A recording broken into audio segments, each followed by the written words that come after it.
That's a little concerning. Let's go over there and see what they're up to.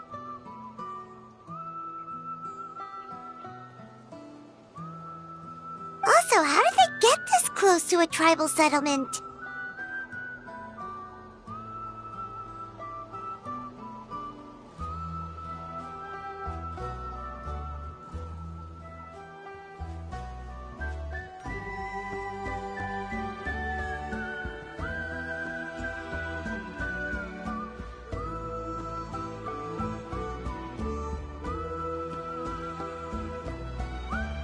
Huh.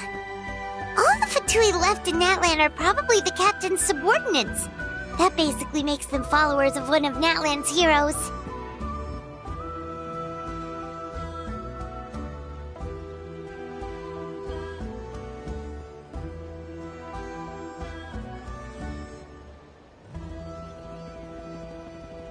Still, once a Fatoos, always a Fatoos.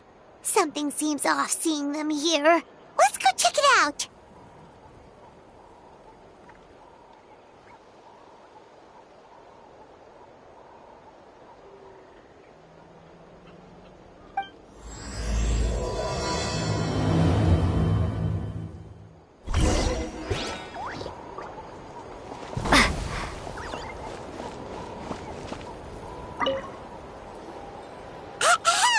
What are you guys doing here? Following orders. If you have a problem, take it up with our employer.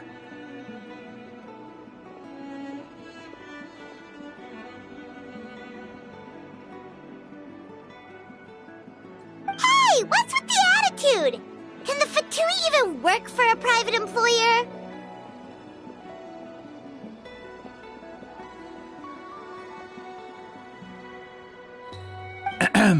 This is Grudok. I hired him to be my bodyguard in Natlan. As you can see, he's not the sociable type. I'm sorry for any offense.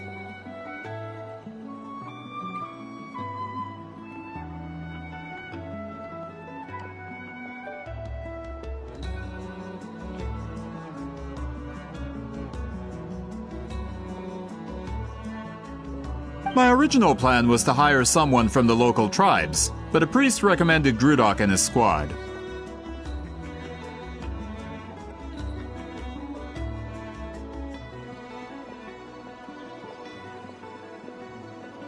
I was told they were capable fighters and had the time to spare, so they fit the bill. It seems like the Fatui's reputation in Natlan is quite positive.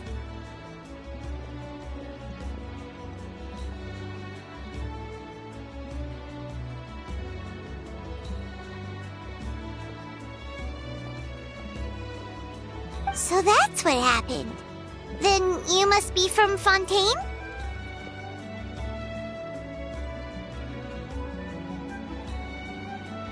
Precisely! Montluçon, at your service. I work in the publication business. And you two... Wait. You must be the traveler and her fairy companion.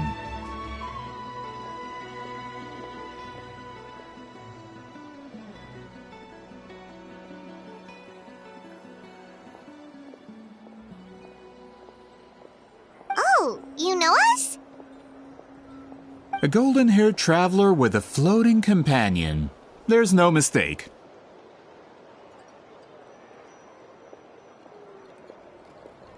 Your exploits in Fontaine have all the makings of a best-selling series. I'd be a failure of a book merchant if I couldn't recognize you.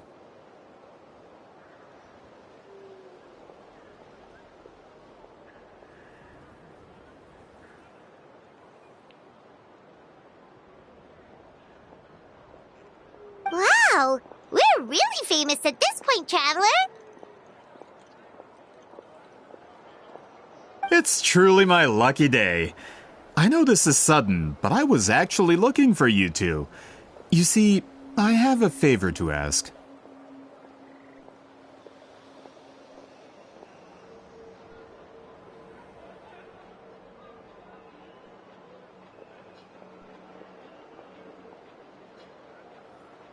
So, you chased us all the way to Natlan? That's a little creepy. You'll be generously rewarded, I promise you.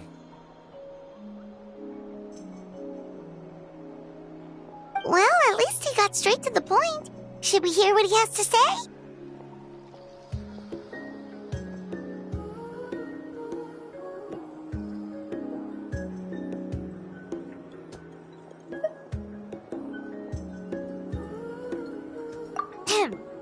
All right, we'll hear your request. You know the great shaman Sidlali, right? I need her help with something.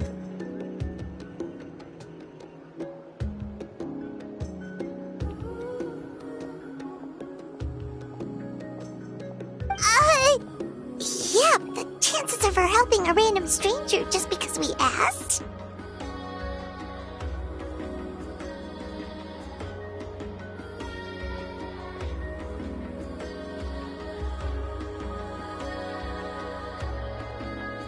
Yeah, see, Lolly really doesn't like dealing with strangers. I heard about that from other members of her tribe. But they told me if one person could convince her, it would be the golden-haired traveler.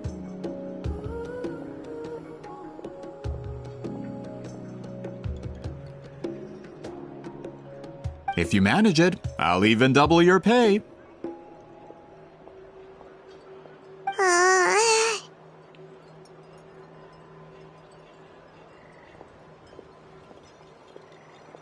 Oh yeah, we should definitely get to the bottom of that first. It's kind of a long story, and there's tribal history involved, so you should hear it from an expert. Alie, if you could.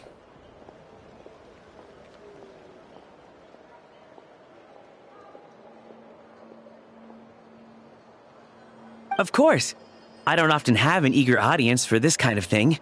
Nice to meet you. The name's Alie. I'm a researcher from the Fontaine Research Institute.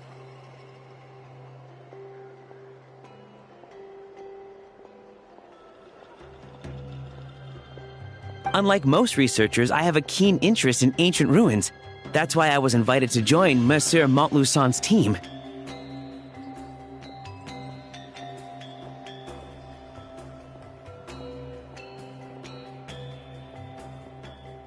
Have you heard of the legend of the great shaman Huitzilin?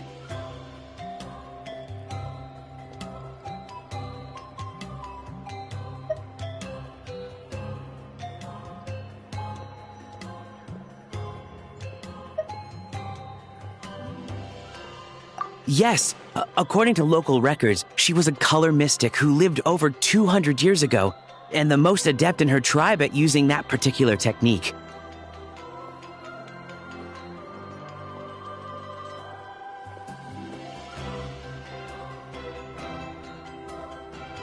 Out of all of her exploits, her most celebrated is the Battle of Seven Colors.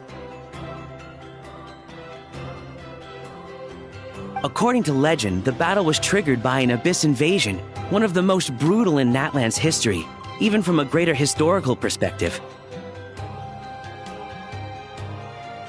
Amazingly, Natlan was able to turn the tide despite being at an extreme disadvantage. The key to victory was none other than a color Huitzilin created on the battlefield.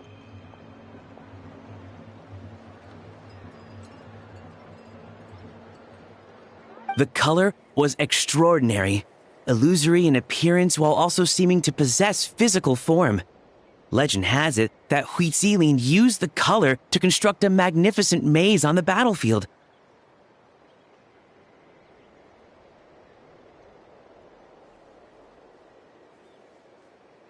And trap all the enemies inside. This allowed her allies to launch a counterattack and ultimately secure victory.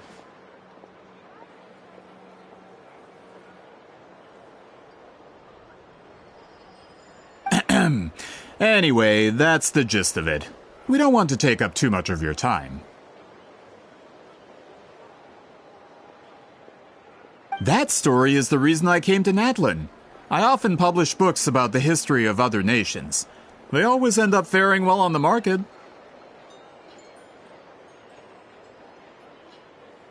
When I heard this story for the first time, I wanted to include it in my next collection, but...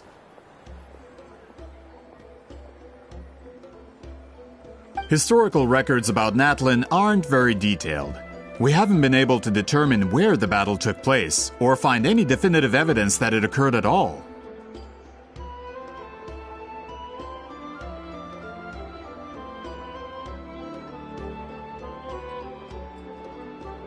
Even within the Masters of the Nightwind, people dispute the legitimacy of the story. Some believe it to be a myth.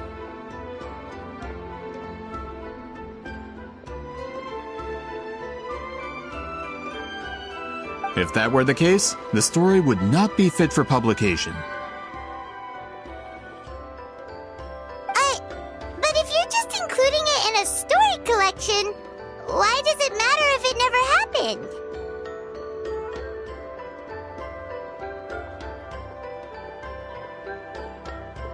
Well, you see, the slogan for the collection is Restoring the Truth of History. Naturally, I need it to be factual.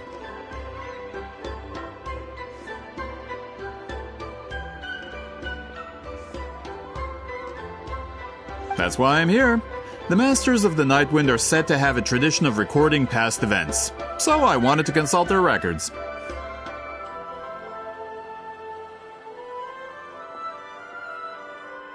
But I was refused access to the Obsidian Altar. Application after application, and all I received were a few ordinary woven scrolls with nothing to offer. Honestly, I'm just trying to promote their history, and they make such a fuss.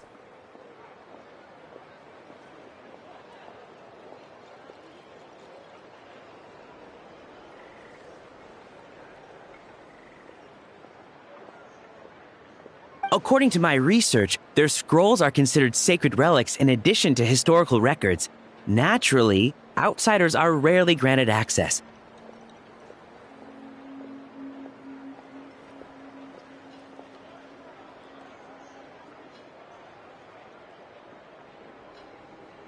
Not to mention, the scrolls we did get to review actually contain a huge amount of information. I just need more time, and I could...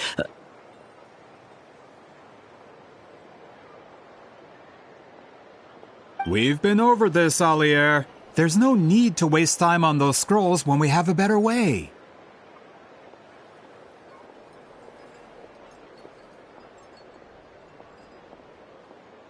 Citlali, you mean? Exactly. You're well aware, I'm sure, that Citlali has been alive for more than 200 years. That means she lived during the era of the Battle of Seven Colors.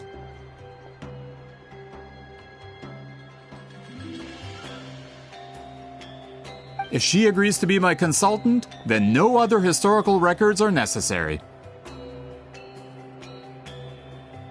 Oh, that's what you want. So, what do you say? I'll quadruple the pay if it helps sweeten the deal.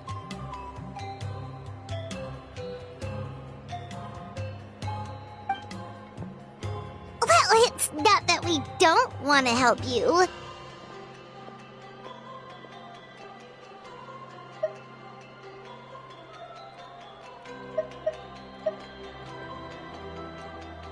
Oh, right!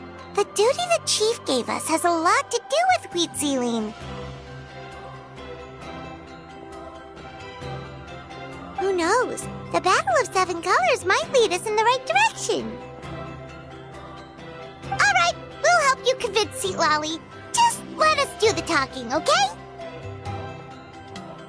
Of course.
So, this is where the great shaman lives?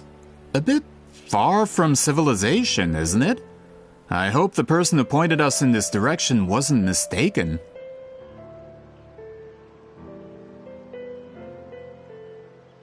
For someone like Lolly, it actually makes a lot of sense. Is this graffiti her work too? I wonder if it's a cultural practice. If I could just copy it down,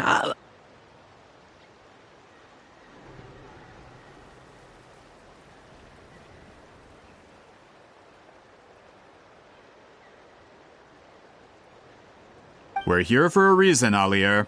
As agreed, you two can do the talking, and we'll wait for you here.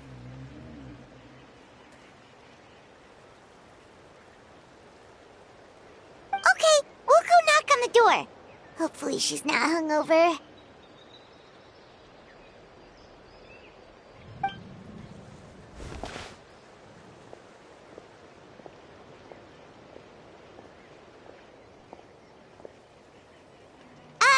Lolly? Are you there? We need your help with something.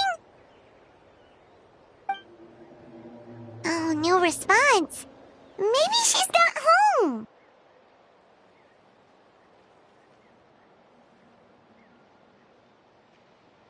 Oh, Granny Eatsley? Are you home?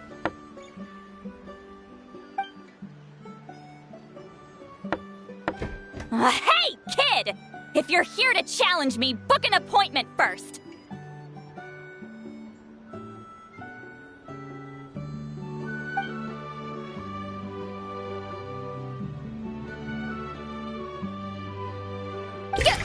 Traveler!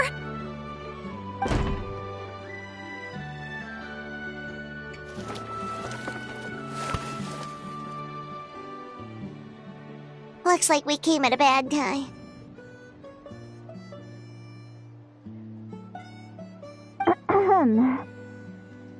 Are you still there? Just come in. We can talk inside. Well, at least we didn't get turned away.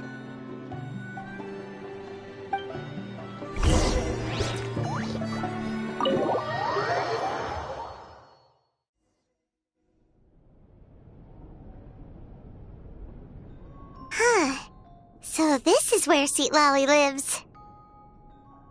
I, didn't have time to fully clean up the place. Complain if you want. Menial housework means nothing to a great shaman like myself.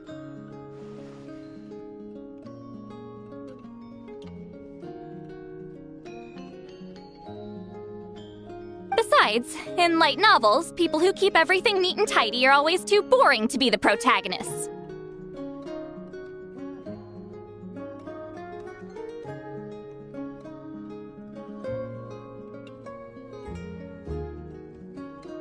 Also, I'm not a hermit. I'm just above superficial rules of societal etiquette.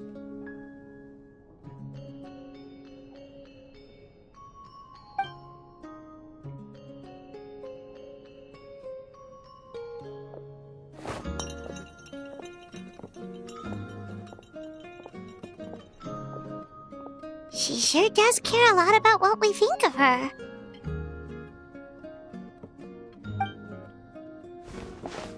Oh, and that spell I used to transfer my senses to you, you're not still, experiencing the side effects, are you?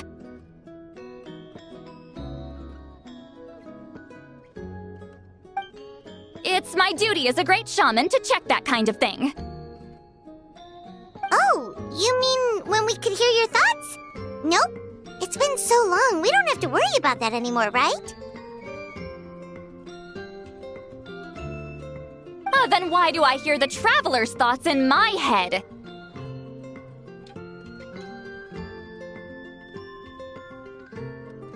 What?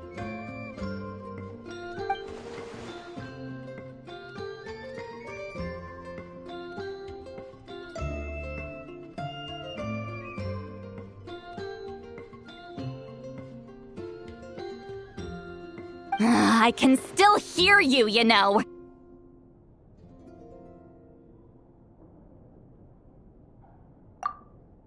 Don't bother. I'll find a way to fix it. First you hear my thoughts, now I'm hearing your thoughts.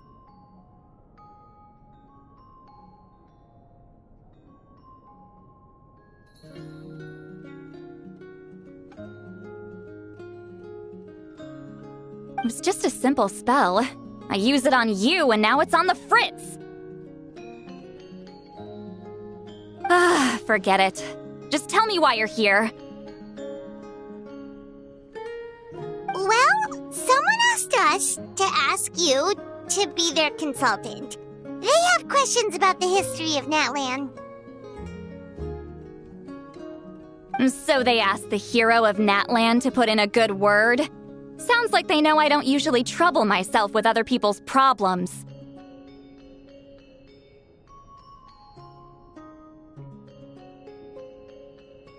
The pay is really good.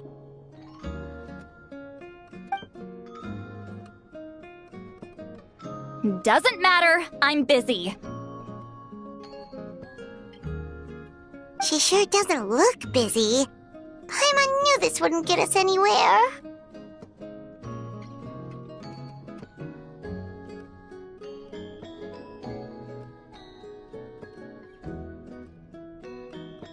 From you? Yeah, we were given a sacred duty to help your tribe weave a special scroll. Huh? So, you're the appointed ones this time? We were surprised too. After all, we have no idea how to weave a scroll like that.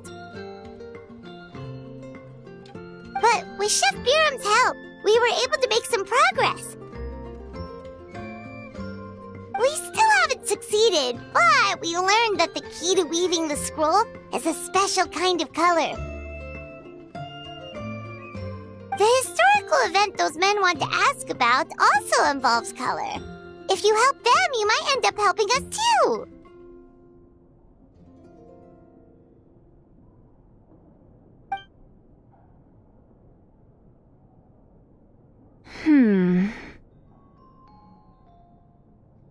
She's giving us that face again.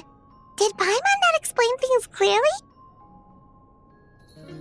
I can't decide whether this twist is completely out of the blue or if it was foreshadowed all along. Does that mean you won't help us? I need to think about it. Then there's still hope. Hey, what's the holdup? Just give us an answer already. You agreed to let us do the talking.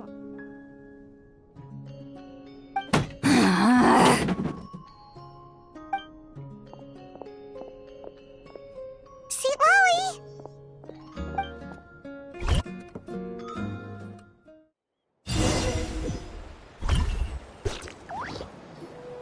Stand down, Grudok. As your employer, if I tell you to wait, then you wait.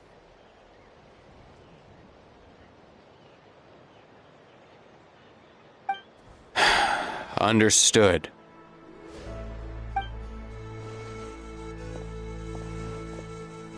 You're the great shaman who's been alive for centuries? But you're so... Apologies for the disturbance. Grudok is a recent hire, so difficult to restrain sometimes. You're lucky you didn't force Sweet Lolly's hand. Well, since you're here, how about a discussion?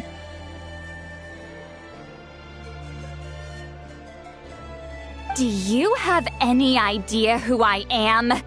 Did you think Granny Eatsley would be fooled by your little performance?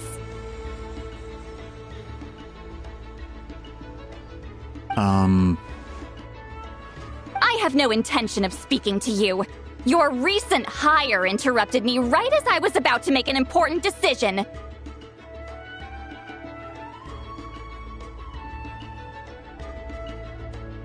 Pull a trick like that again, and I'll make your lives a living horror novel, except 10 times worse. That's all I came out here to say.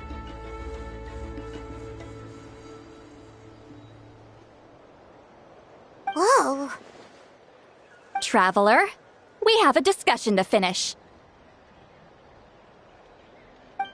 You live up to your name, Granny Itztli. I apologize for the offense. I'm just surprised the Battle of Seven Colors didn't pique your interest.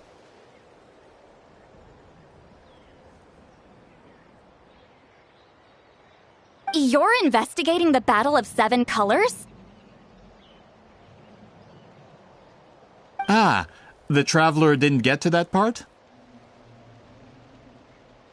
Yes, I thought the Traveler could help me convince you. But, if I'm not mistaken, you have a personal interest in this matter, don't you?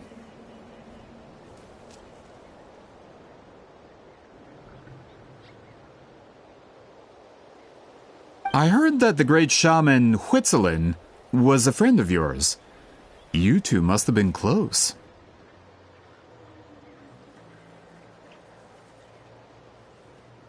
If I can resolve the controversy and prove the battle took place, I'll include it in my next collection.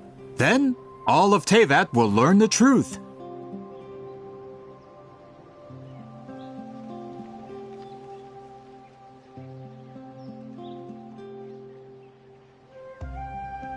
With your support, your friend's heroic deeds will once again be known throughout the land. Inspiring, don't you think?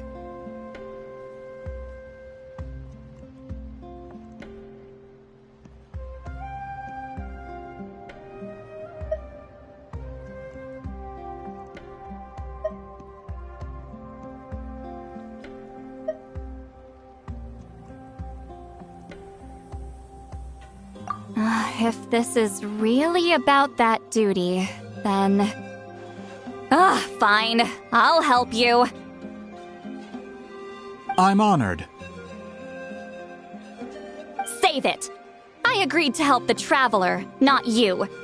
You'll just have to leech what you can.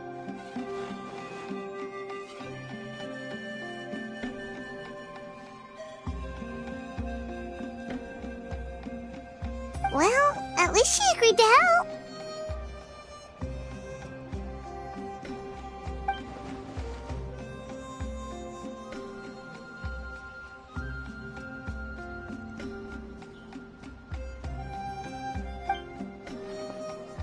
Who are you calling heartless? Not a problem. I always plan to work with the Traveler. So, did you directly experience any events of the battle? Do you have any idea where it took place? Can you think of any relics we could use to prove it?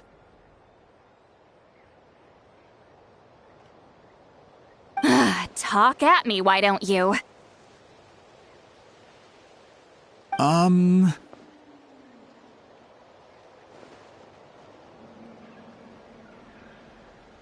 Fine. No, no, and no. I did live during the same era as her, but that doesn't mean we experienced the same events. I've lived a long time, but I'm not a walking encyclopedia.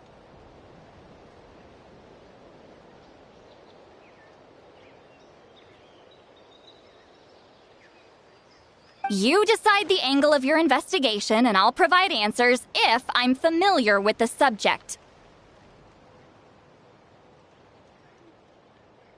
All right. Even if you didn't witness the battle yourself, you still lived through that era. Your insights are very valuable.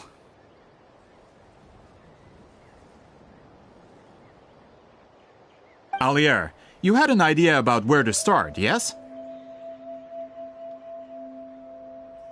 Oh, well, my plan was to consult the members of the tribe in charge of recording history.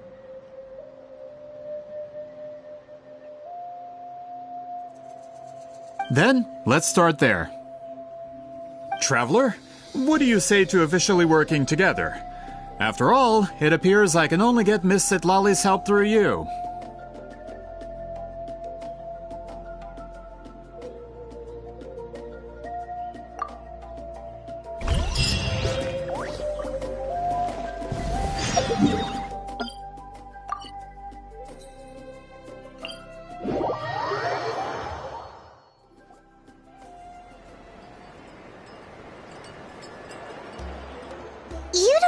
seem super invested in this whole thing, Sweet Lolly.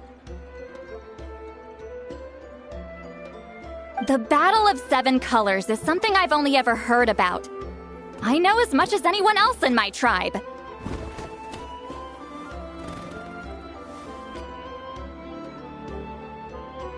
But how? Weren't you alive when it happened?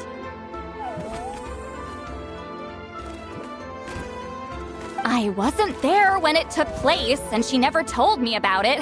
That's how. But Molo-san said the two of you were close friends. The battle was legendary. Why wouldn't Huitzilin tell you about it? Close friends?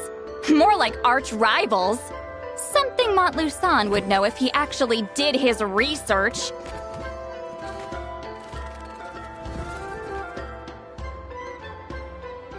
Did you see the graffiti outside my house? That's not my doing.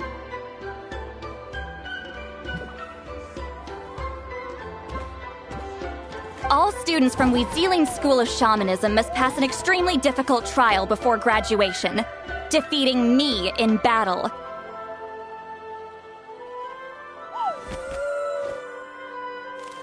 Those graffiti drawings are how they challenge me.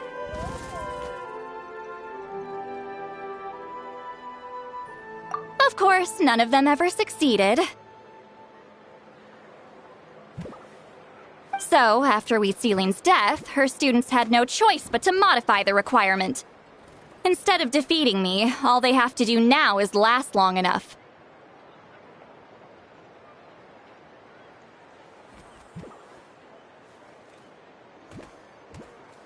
As my rival, Huizilin only had one achievement that surpassed my own. And that was the Battle of Seven Colors. I can only assume she had some kind of secret technique at her disposal.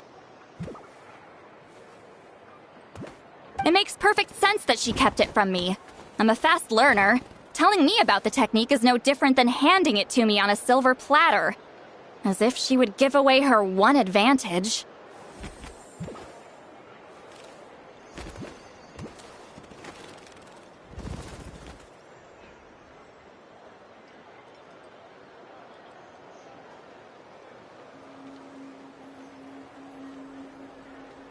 Oh, that makes sense.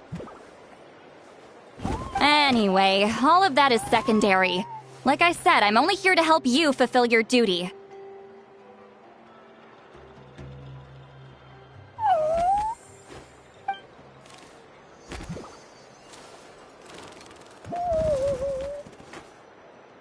Don't misunderstand. This duty is important for my tribe, too. A great shaman should do her part to see it done.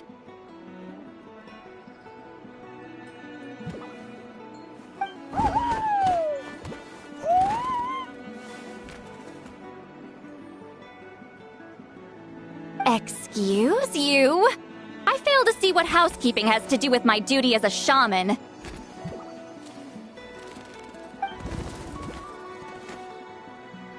Why is it that you're the one whose thoughts are exposed, but I'm still the one suffering?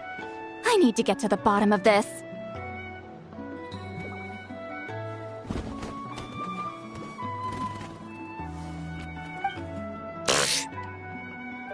Excuse me, great shaman, but we have a situation over here. We could really use your help.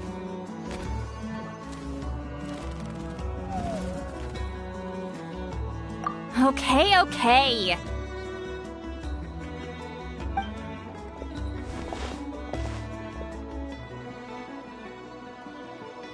Of course the Battle of Seven Colors happened. The woven scroll proves it. Huitzilin used a mysterious color to construct a maze and trap the enemies inside.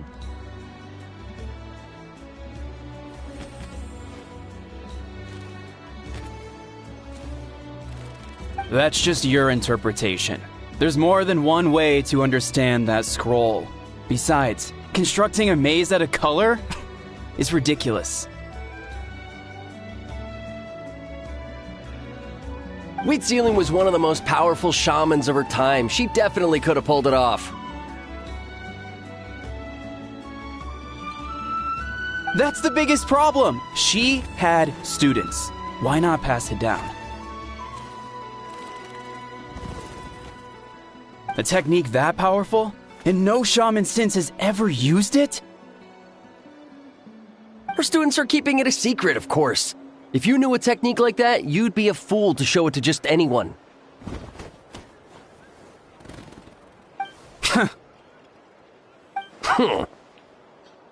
Oh, I didn't mean to cause an argument. I just wanted to ask, is there anything we can use to prove the battle took place? Of course it took place. Why would you need to prove it? You'll have to excuse him. Some people in our tribe insist on clinging to outdated views of history. I'd give up now if I were you. It only gets more ridiculous from here.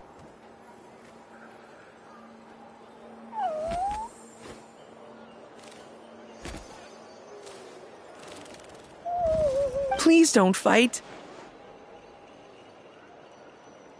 Wow, so the battle really is controversial.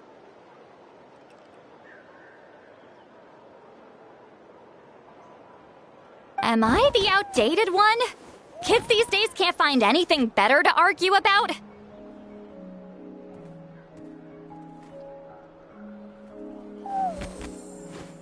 These arguments are precisely why I hesitate to include this story in my collection.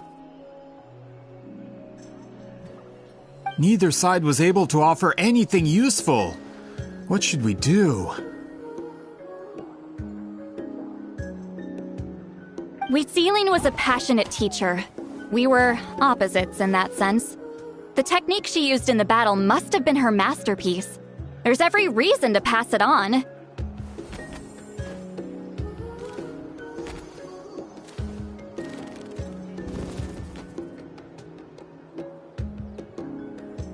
Still, if the technique is powerful enough to single-handedly stop an invasion, it also makes sense that her disciples would keep it a secret.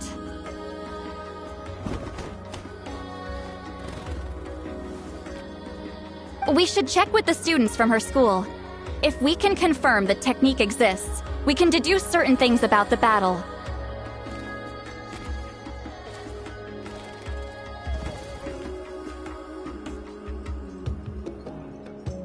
But as far as I know, most of the shamans from her school occupy high positions in the tribe.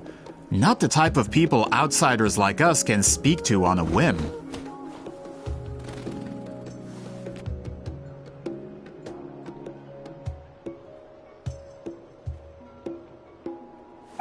Right. The obsidian altar is off limits to you. But, if I go...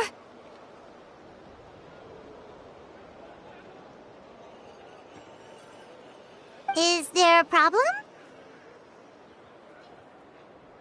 Most of Wheatsealing's students are respected priests in the tribe. But that means they had to go through me. Or try, at least.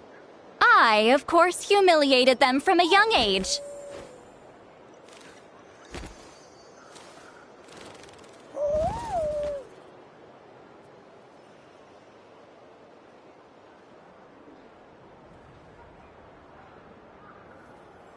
Those who hold the position now are the ones who lasted long enough before I wiped the floor with them.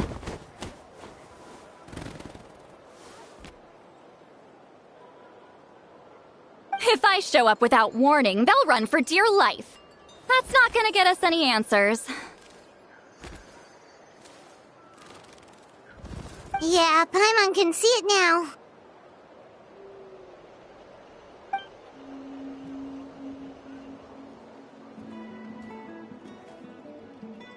Hey, don't jump to conclusions.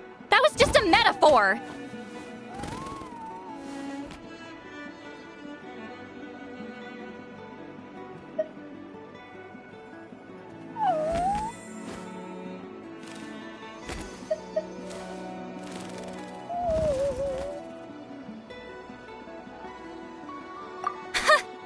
Only you have the guts to joke like that with me, Traveler.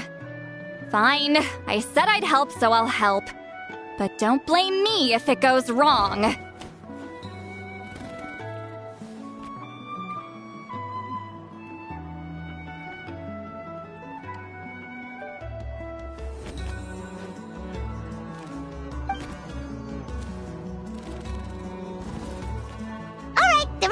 wait for us here.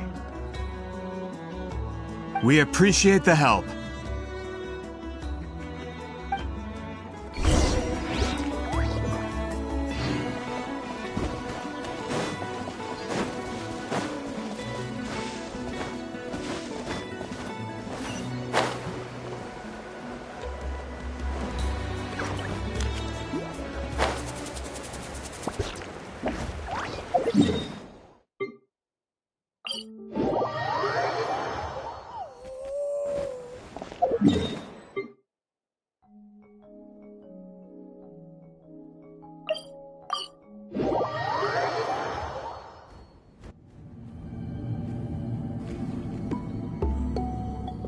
Oh, are you in the middle of a ceremony? Granny Eatsley?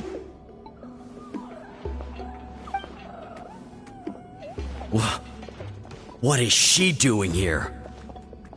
Did some coward not show up after challenging her to a fight?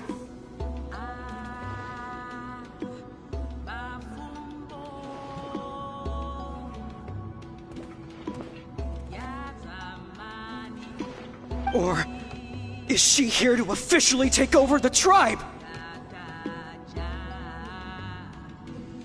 Whoa. It's like they really do see her as some kind of tyrant.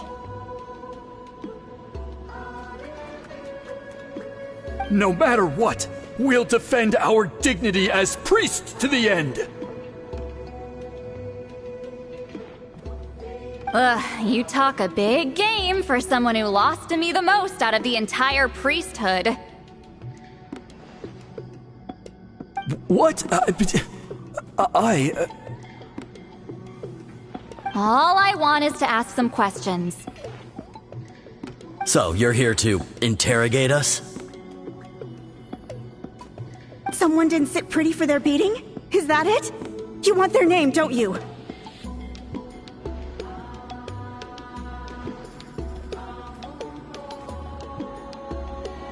We should just run!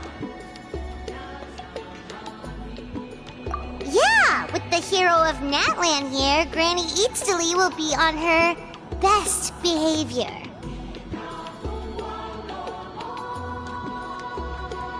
Sure, whatever you say. Oh, it's the Traveler and her companion! That does make me feel better. How can we help you? We wanted to ask about the technique you inherited from Huitziling.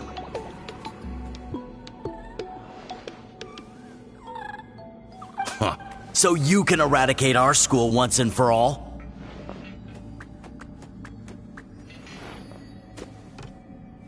Disciples of our school have challenged her year after year, just as our master instructed. Sounds like she's finally had enough.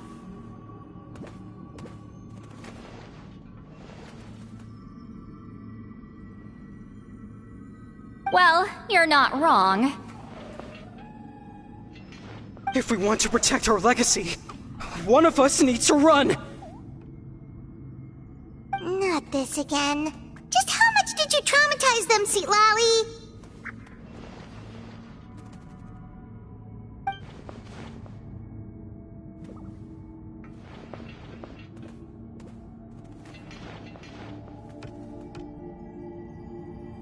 Hey! You can't just say whatever you want just because it's in your head! I'm Granny Eatsley. A mere mention of my name and kids burst into tears. Love and respect? No one has the guts for that.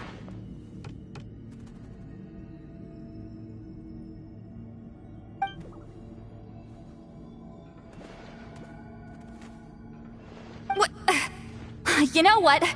Forget about your duty. We really need to fix this mind-reading situation. Sorry to disappoint, but if you're here to question whether we're qualified to inherit our master's legacy, we're not going down without a fight.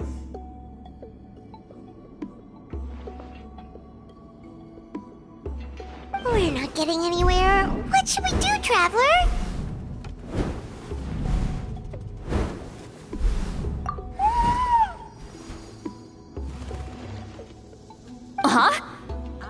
Oh, it's you.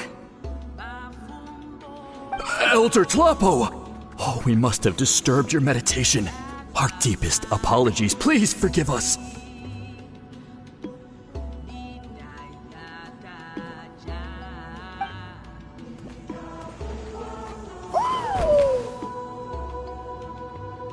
Did Elder Tlapo just issue a declaration?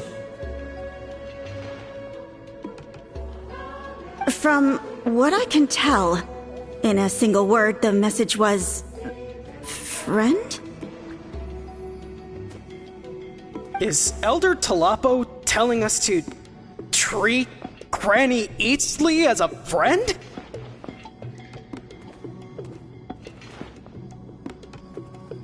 That's not possible, is it? Oh, you forget yourselves, my friends. You are esteemed priests of our tribe. Where are your manners?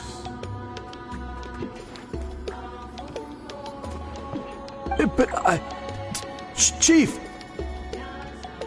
I didn't expect to see you here, great shaman.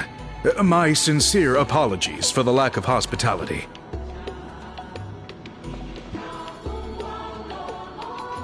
Well, I wasn't exactly planning to come to this crowded place. So you can save the pleasantries, Chief. I'd rather get this over with.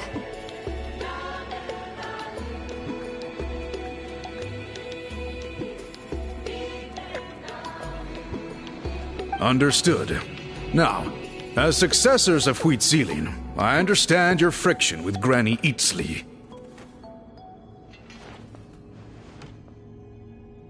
However, Elder Tlapo's declarations have always showed us the correct path.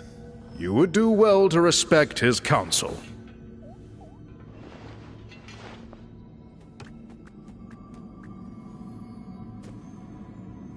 So, mind your manners and allow Granny Eatsley to ask her questions. Whew! Good thing Elder Tlapo and Chief Biram are on our side.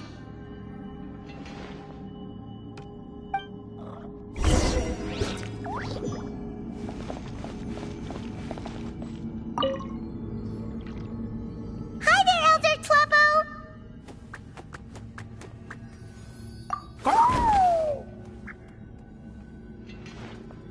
Hey, he seems pretty happy to see us. He's the one who put you in charge of the scroll, right?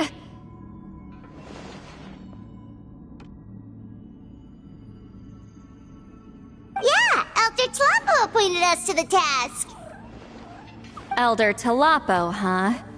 He's still Claw to me.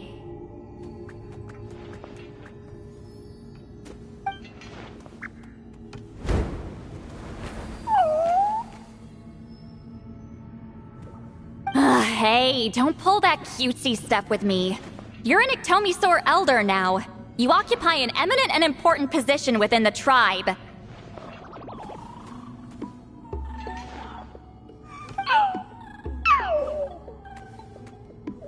So, you already know each other?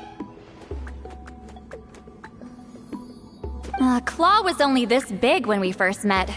He was Huitzilin's Saurian companion back then. She kept dragging him to my place, so over time, we got to know each other.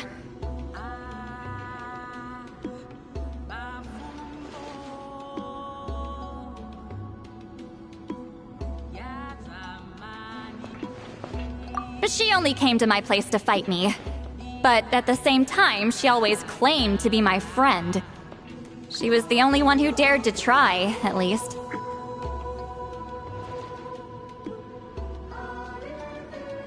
Well, you've lived a long time. You've probably made a bunch of friends over the years, right?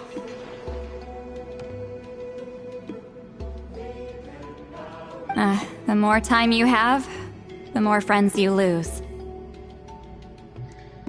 Oh, Anyway, let's get back to business. I hate talking about the past.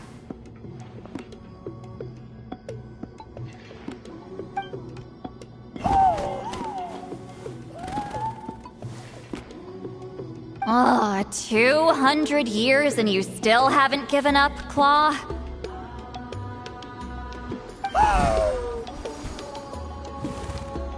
I still haven't made up my mind, so you should head back. Traveler, Paimon, let's go.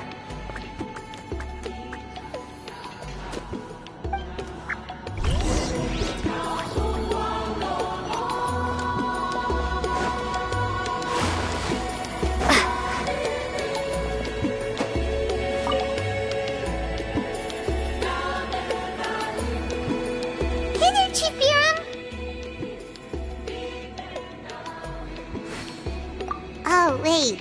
We haven't reached out since the last time we failed the task, huh?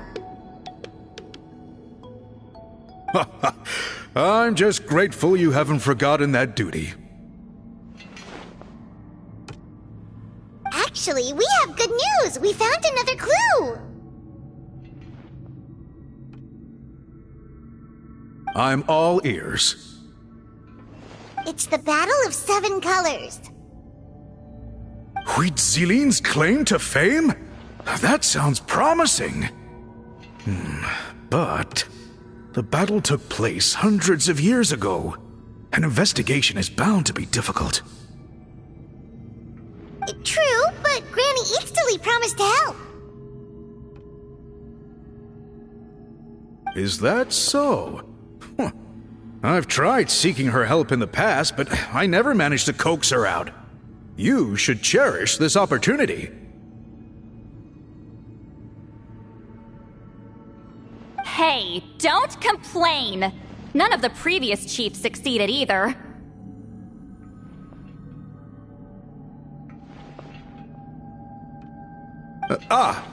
Forgive me. That wasn't my intention. It was a comment on my own failings. Paimon said you've been trying to figure out how to weave the special scroll.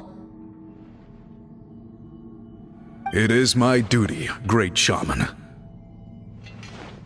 Why bother? The scrolls always end up completed on time. So what's the point of figuring it out for yourself? If I may, this task concerns the history of Natlan as a whole. And in many ways, history is the memory of a people. Memory is sacred to our tribe. I'm sure a great shaman understands that better than a humble junior like myself. Something this important cannot be left to baseless rumors.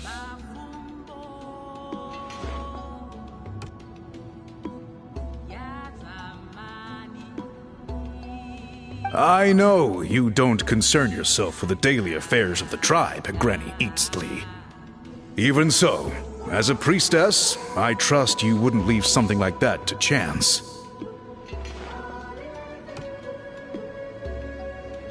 I get your point.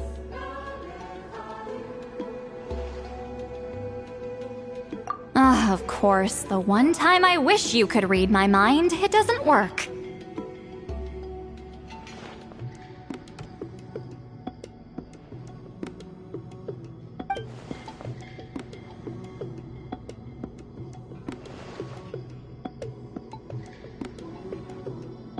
No, that's not it!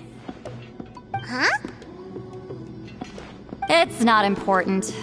Rest assured, Biram, with my help, the Traveler and Paimon will definitely be able to complete the task.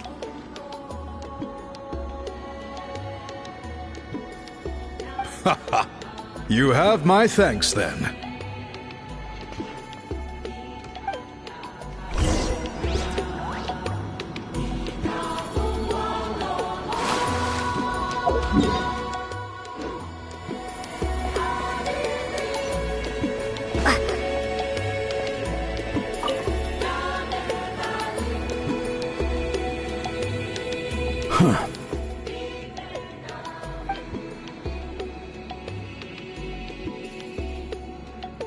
So are you here to test whether we're qualified to inherit Master Huitzilin's legacy? You've already been tested, haven't you? Well, frankly speaking, I don't think any of you are qualified. But that's not why I'm here. All you need to do is be good and answer my questions. Fine. Ask away. You've heard of the Battle of Seven Colors, right?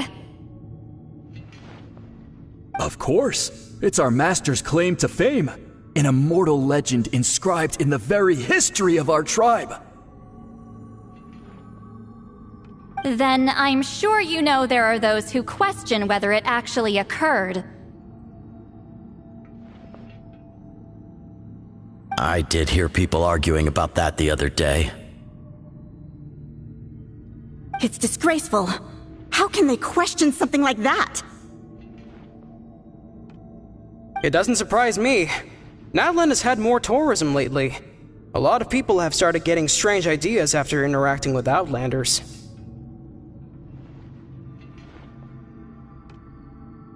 After all, everyone who took part in the battle has returned to the ley lines. Without witnesses, it's hard to refute detractors.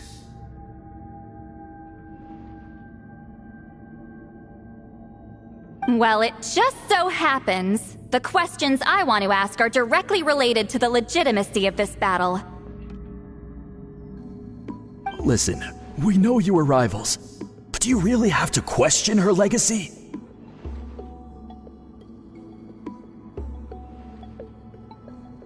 You think she's like you? Someone who can't survive a little scrutiny? No, of course not. Then let me finish. During the battle, Wheatsealing most likely used a technique powerful enough to turn the tides of war. I'm sure she was very proud of it.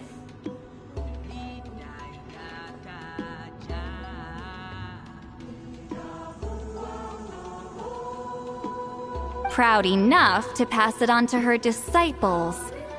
So, which one of you inherited that technique?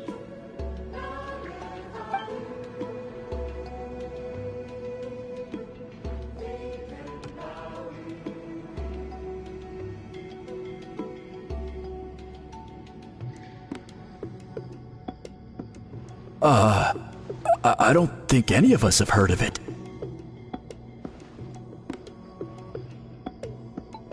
Listen, I'm not trying to take it for myself, so be honest. With or without it, I can wipe the floor with any of you.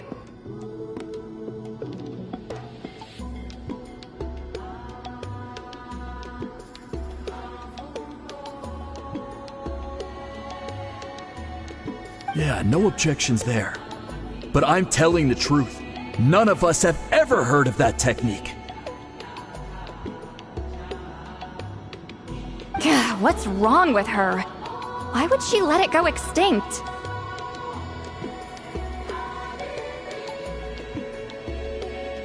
Master's body of work is massive. No one student could hope to learn all her techniques. Mastering just a few already takes a lot of effort.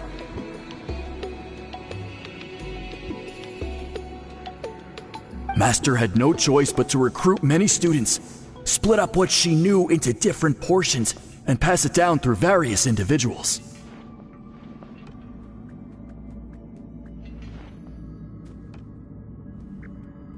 So even though we see ourselves as representatives of Wheatsealing's school of shamanism, what we know isn't the sum of her legacy.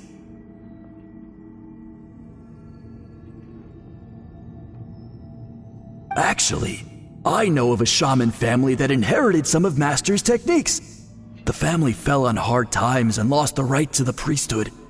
Still could be worth a shot.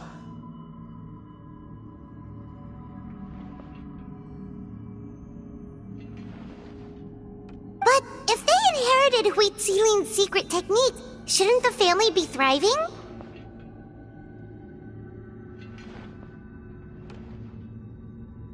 Well, it's the only thing I can think of.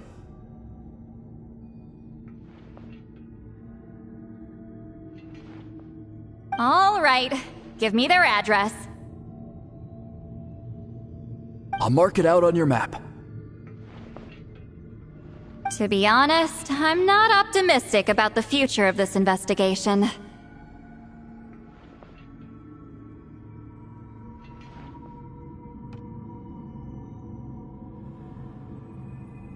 That's because the request came from you. You don't know the power of your own words, do you?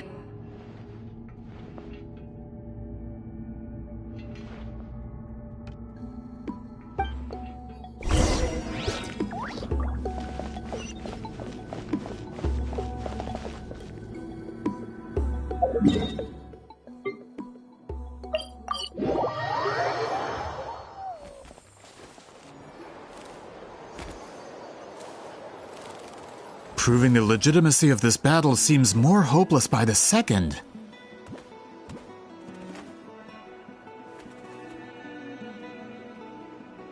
Nothing we can do about that. Well, even if our investigation ultimately proves the legend to be false, that's still a worthwhile result.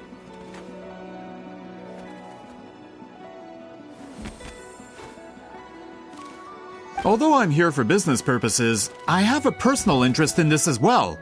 I'm drawn to matters of historical truth.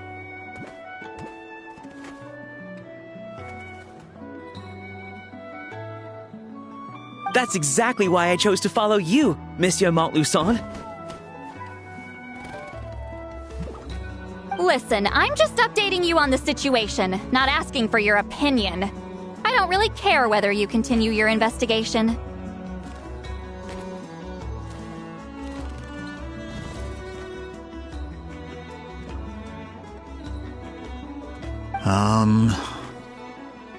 Traveler, you came to me for help with your scroll weaving duty, right?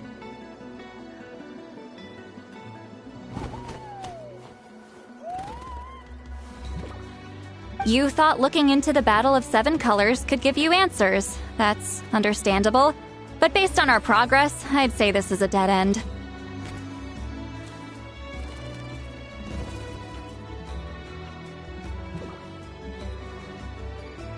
Instead of wasting time, you might consider taking a different approach. I'll try to think of another way to help you.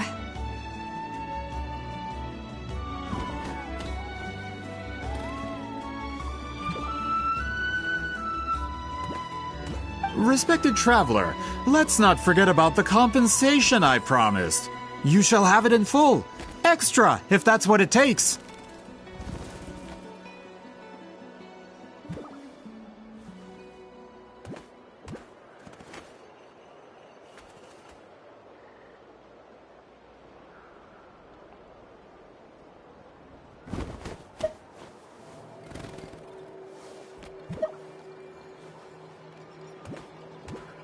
What makes you say that?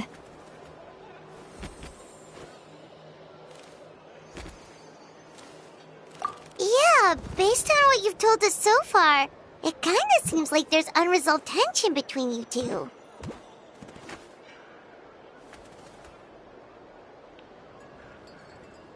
You think so? She claimed to be your friend, but picked fights with you non-stop, and never told you about her biggest accomplishment. By figuring out the truth behind the battle, maybe we can finally help you get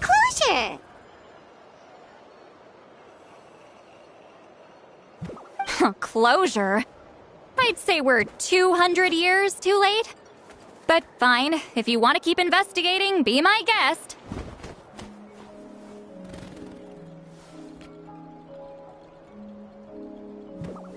Ah, that's wonderful news.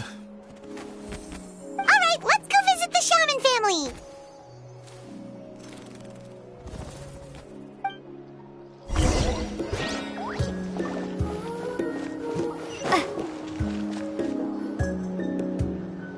Hello, are you Asia Man? Yep, that's me. Huh? Granny Eastly? Get up!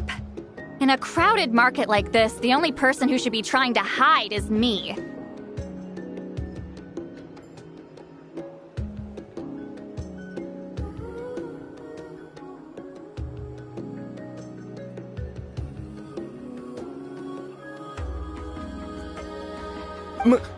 My apologies. Ever since my grandfather's generation, the shamans of my family have given up on passing your trial, Granny Eastly. Have we offended you in some other capacity?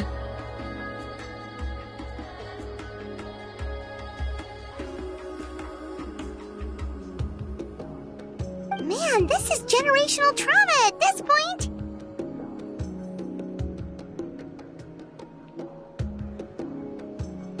Whenever I misbehaved as a kid, Grandpa would tell me about the thrashing he received from Granny Eastly. I still get nightmares about it sometimes.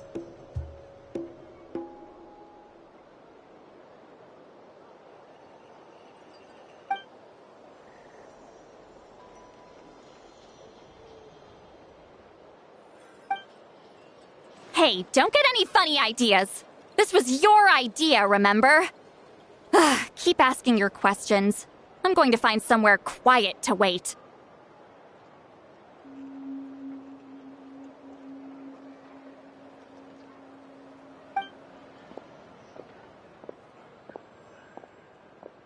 Okay, so your family studied under Wheat Ceiling, right?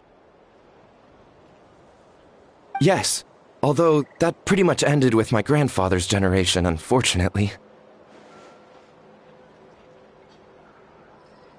The techniques my family learned from Wheat Ceiling didn't have much practical use in terms of tribal affairs, so during my grandfather's time, we quit the priesthood.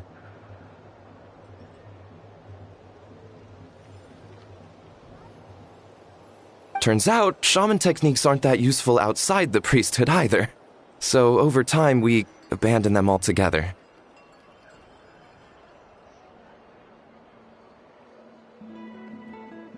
Of course, it's possible that we were just too foolish to understand the true power of those teachings.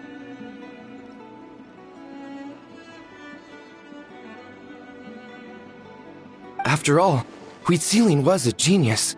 None of her students have been able to fully reproduce her talent.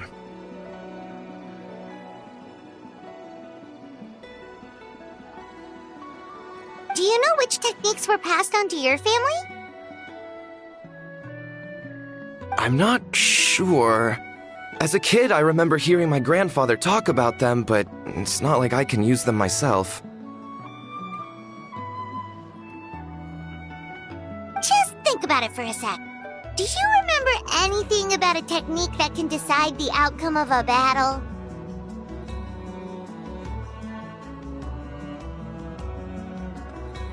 Decide the outcome of a battle? No, I don't remember anything like that. Besides, my family wasn't really known for our talent. If a technique like that exists, I doubt Wheat Ceiling would pass it on to us.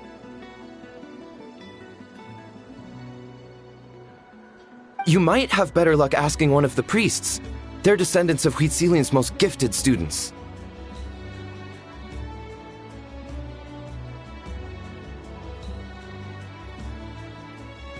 Well, looks like we're back where we started. Still no definitive evidence the Battle of Seven Colors took place. Alier, do you think we have enough to draw a conclusion?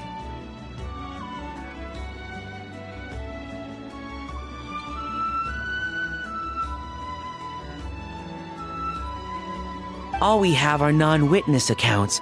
We could put together an interview, but that's not going to hold up in academic circles.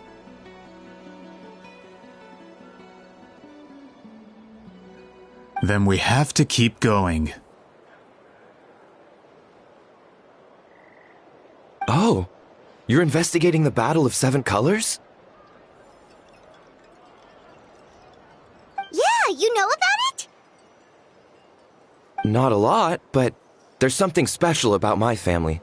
In addition to shaman techniques, Wheat Ceiling's stories were passed down to us as well.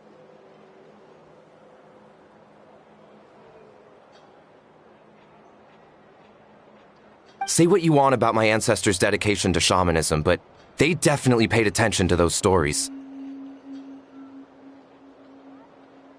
And of course, the Battle of Seven Colors is the most exciting story of them all. We don't need another story. We need something concrete. Does no one in your tribe understand that? I'm not sure if this is helpful, but the story passed down in my family is a little different from the one told in the tribe.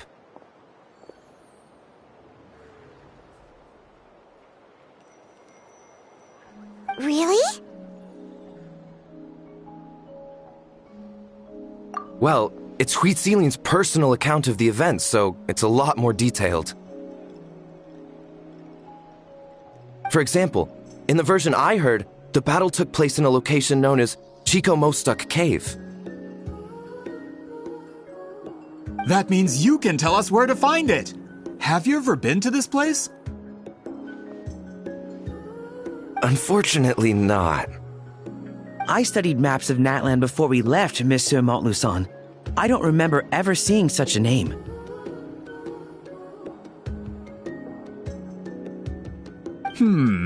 Could your ancestors be mistaken, Mr. Shaman? It's unlikely. My family may have let the shamanism side of things fall by the wayside, but we're serious about these stories.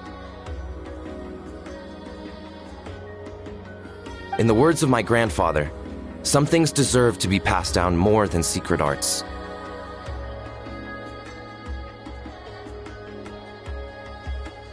If Huitzilin's version of events differs so much from the general understanding, that makes it even more likely the battle is completely made up.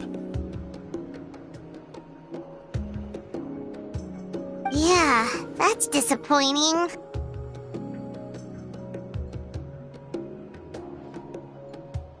Oh, hold on. You mentioned the Chico Mostuck Cave? Oh, yes? Can I clear something up for you? It's been more than 200 years. Huh. I never thought I'd hear that name again. What do you mean?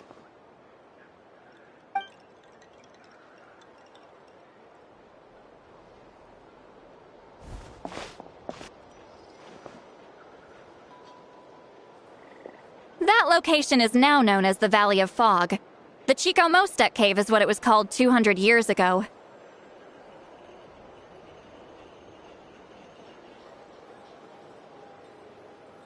Precisely when Huitzilin was alive. That means, Monsieur Montluçon, we can confirm the original site of the battle. Once we get there, the evidence we need should be at our fingertips.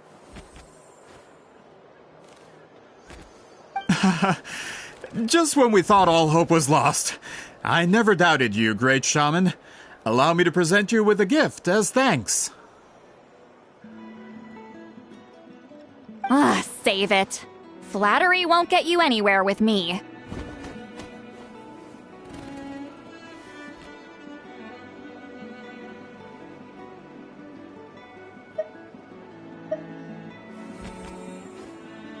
Wait, Mr. Montluçon works in publishing. You're a huge fan of light novels, right, Seatlolly? Maybe he could get you some that are out of print.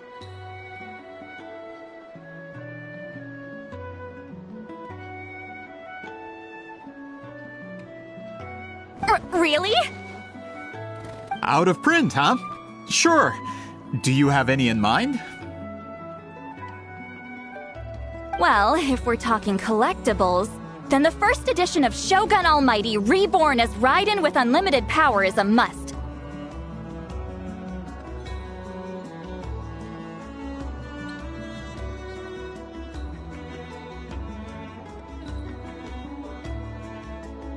It's the first major hit of the isekai genre. Several editions have gone to print, but copies of the first edition are exceedingly rare and valuable.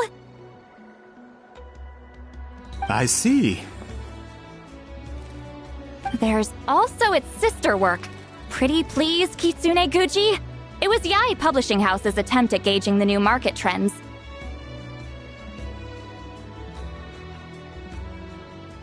It's opened the door to a new genre after readers grew tired of isekais. The sales speak for themselves.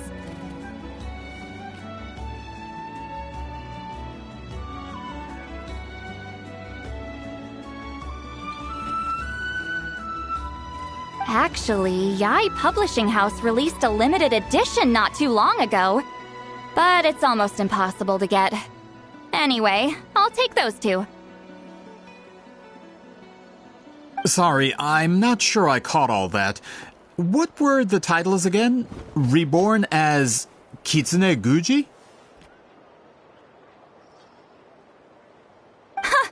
These two titles are among the most successful and well-known works in the entire industry. You're telling me, as someone who works in publishing, you've never heard of them?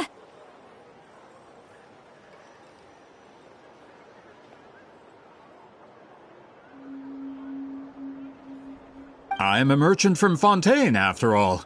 Regarding this particular genre from Inazuma, I'm afraid I lack your level of expertise.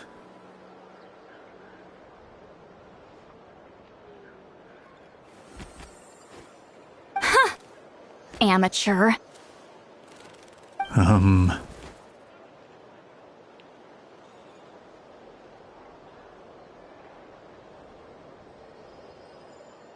Of course! Sounds like a perfect arrangement. Now, there's no time to waste. We should head to the site of the battle right away.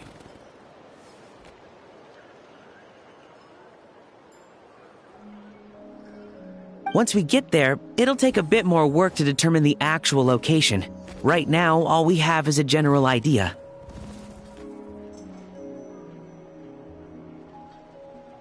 Well, I'm sure Miss Sitlali can help us with that. Have you even looked at the time? It's already evening, and I have important plans tonight. You expect me to work through the night?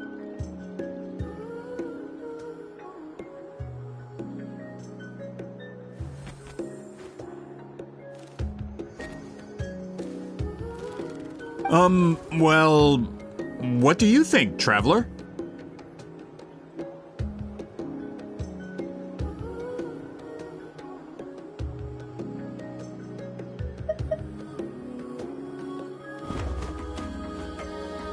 Okay, we'll find a place to rest for the night. When should we meet tomorrow? He's persistent, huh?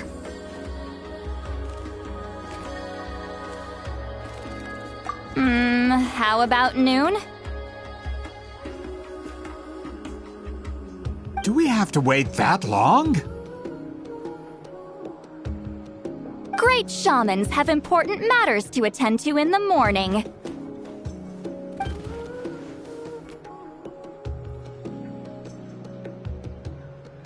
That's only because I have important tasks to complete at night.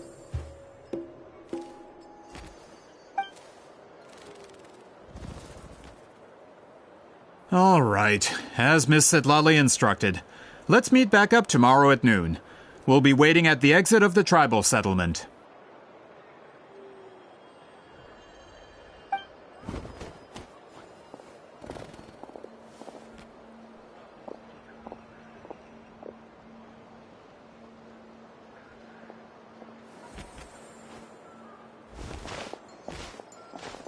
Sorry, I just wanted to ask, is Granny Eatsley satisfied with my answer?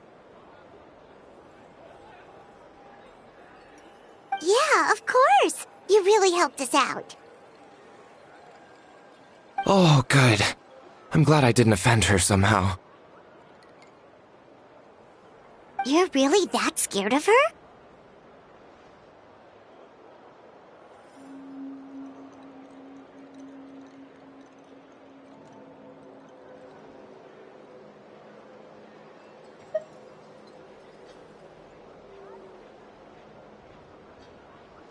To be honest, Granny Eatsley almost never interacts with ordinary tribespeople like us. Everything we know about her comes from rumors.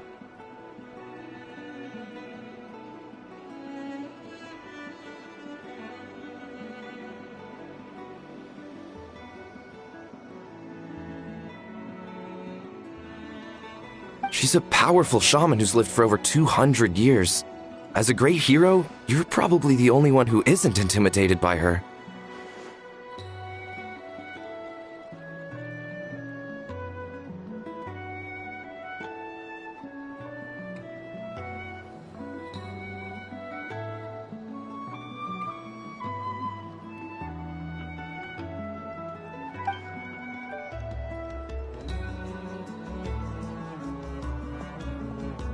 Well, thanks for today, Sitlali.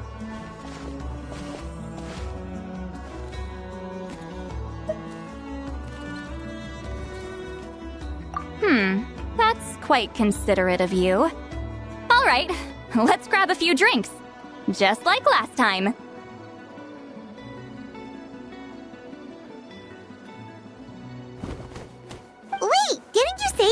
important plans tonight?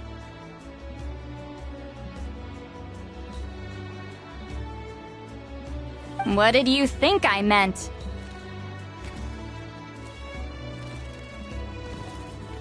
Does that mean you've gone drinking every night for the past 200 years? Now Paimon's worried about your health.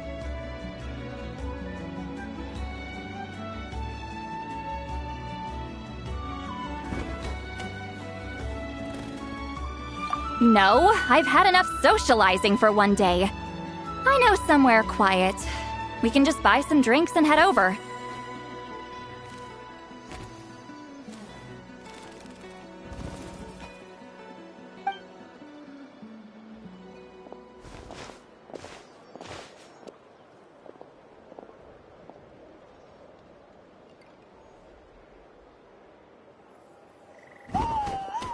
Which will also give us a chance to solve the mind-reading issue. Considering the necessary spell work, I'd rather do it in private.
Let's ride!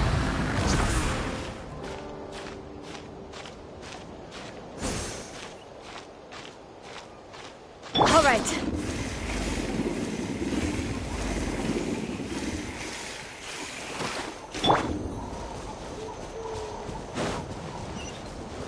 Is this the place? No, further up. Further up?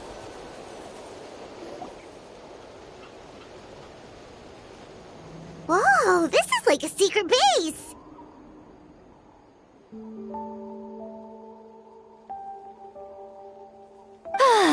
Sometimes I want the fresh air, but not the company. So I come here.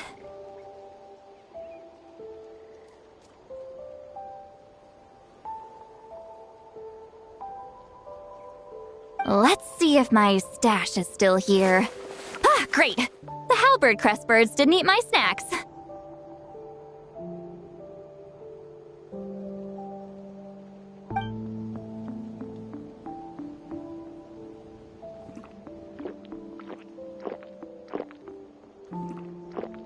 Now for the mind-reading issue. Give me your hand.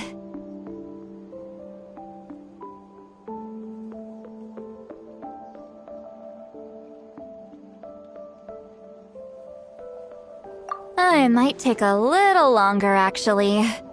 I just need to share my senses, make a clean break.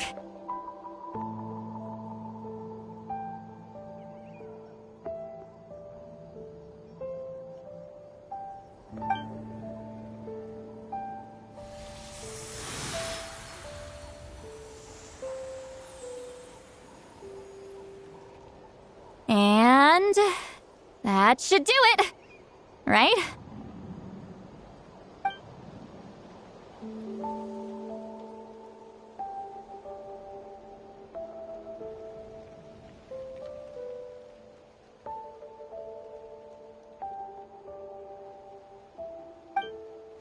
You're not wrong. Oh, hold on. Why do I still hear you in my head?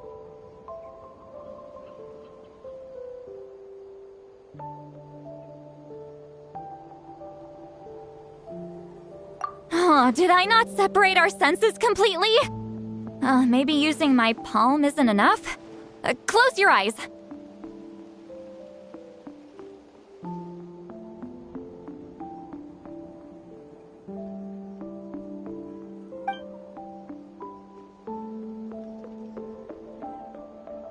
Oh, please work, please work. A great shaman should be able to handle this.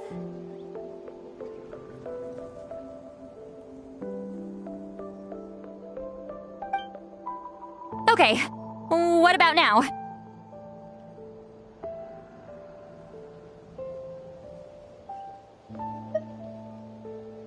Huh?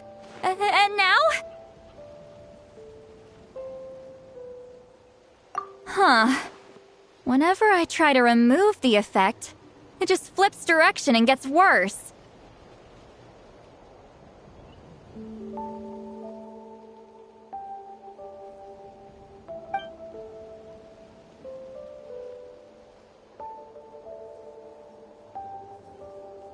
That was just to help with the spell.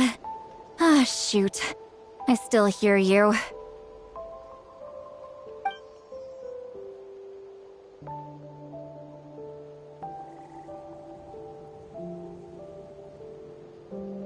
For a human soul, to lose the boundaries of the mind is to drown in the sea of consciousness without a concept of self. Wait,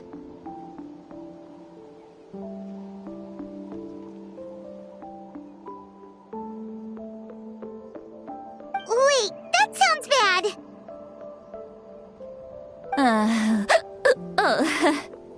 I read that in a light novel. When it comes to the real world, I think it's pretty accurate. Is Sweet Lolly drunk? She's not making much sense.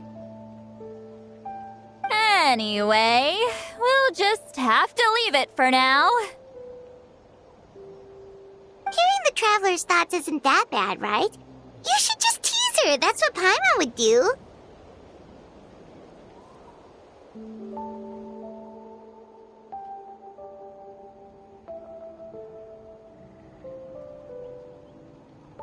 It's just... I'm not good at this. I'm not used to being close to people.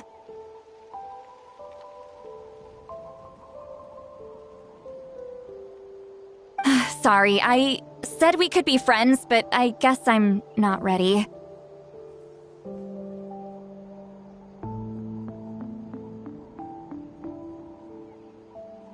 I'm used to being Granny Eatsley. Someone intimidating, someone people are scared to approach. I don't have to deal with people that way.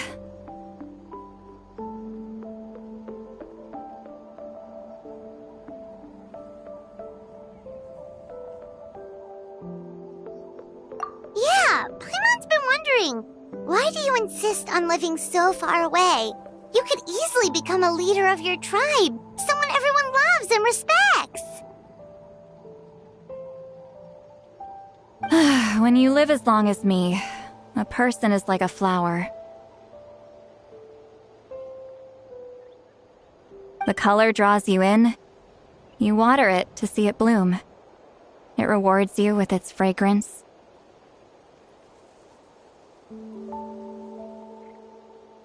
But it doesn't last. With the passing of the seasons, everything withers away. You can try to water it, but it will never bloom again. Even if the same plot of soil is covered in flowers the following year, the one you remember won't be there.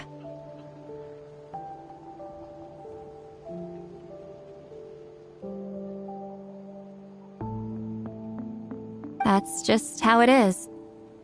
Most of the people in my life will be gone one day, just like a flower. Getting close means losing friend after friend for hundreds of years.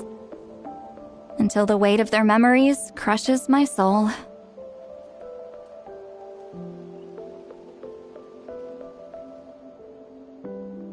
If people don't care about me, then I don't have to care about them. It's better if the people in my memories are nothing more than fleeting strangers.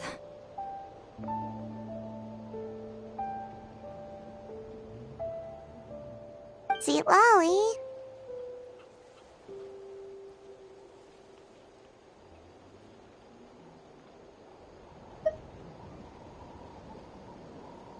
You won't live as long as me, so you don't have to worry about that.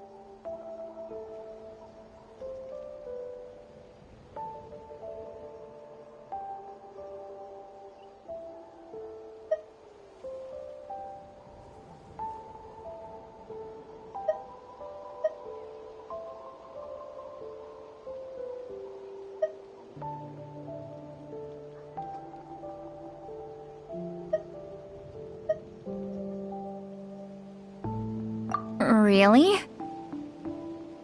Then you should understand. Nearly everyone you know will be gone one day.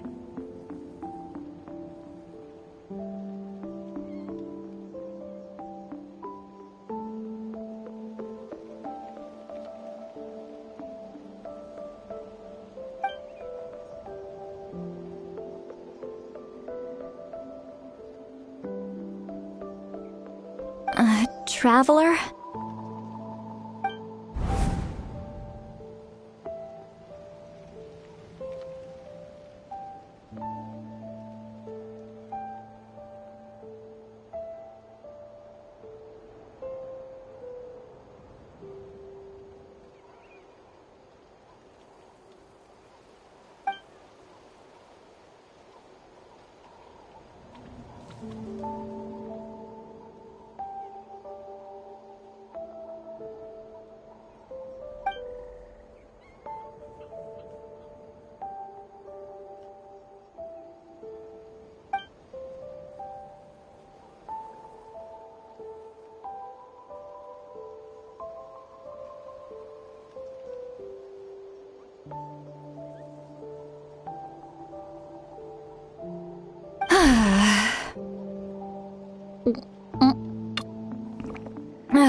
Is something wrong? Stupid mind-reading side effect won't go away. It's not like I want to hear you complain about me all the time.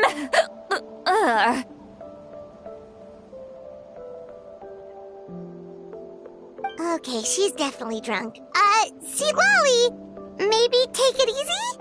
At this rate, you might sleep past noon tomorrow. I'm not drunk. I remember everything the Traveler said. Just gotta think of a response. I'll think of something.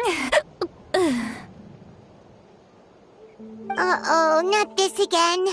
Is she asleep? I'm fine. Can get home by myself.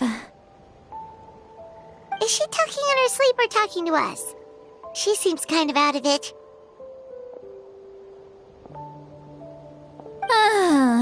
Bye. Gonna walk back alone.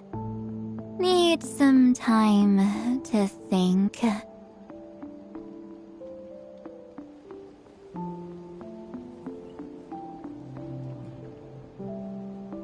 All right.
we decided to meet yesterday.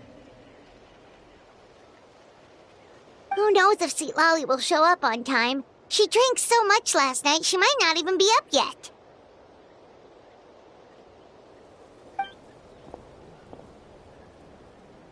Ahem. Sweet Lolly! No need to sound so surprised. Drinking is just a way to pass the time. I mastered the art of moderation long ago.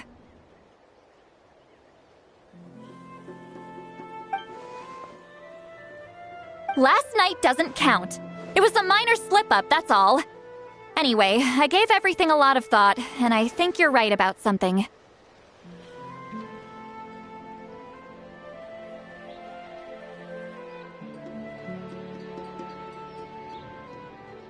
The Battle of Seven Colors holds the key to a lot of the answers I've been searching for. So that's why you're here so early. Traveler, great shaman. Sorry to keep you waiting. Shall we head out?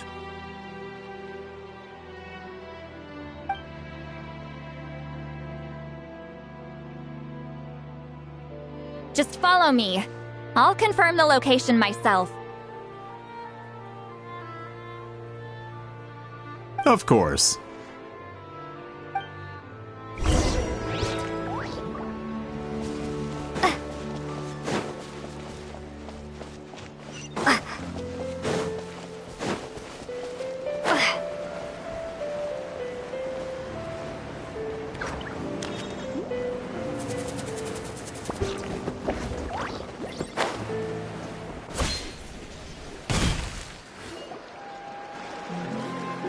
This should be it.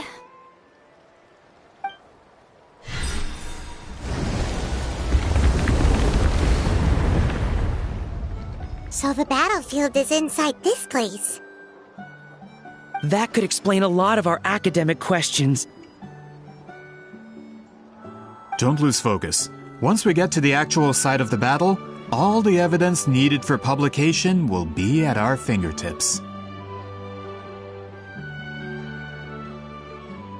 Everyone ready?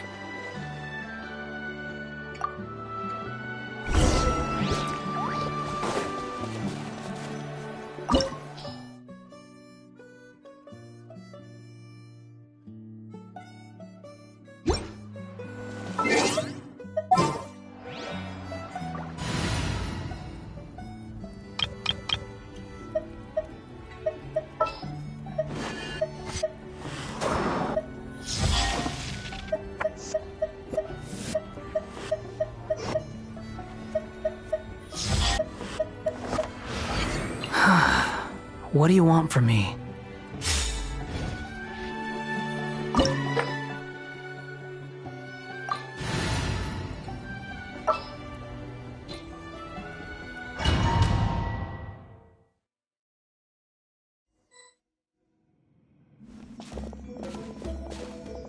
So the Abyss invaded through a cave like this? When the Abyss first began to corrode the ley lines, they took every opening they could get. All the items here should be useful for our research.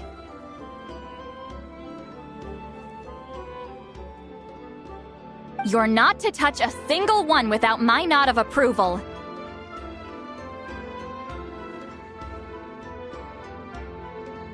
I don't support invasive excavation techniques either. Ah, of course. I'll defer to the experts on this matter. Well, shall we continue?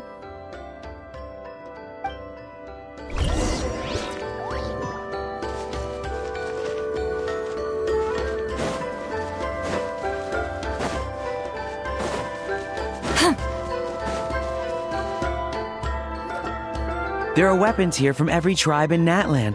The battle must have encompassed the entire nation.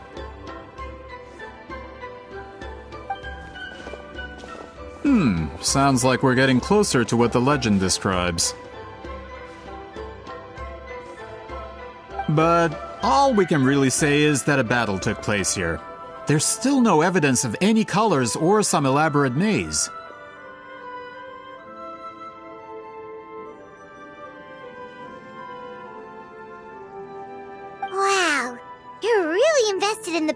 7 colors.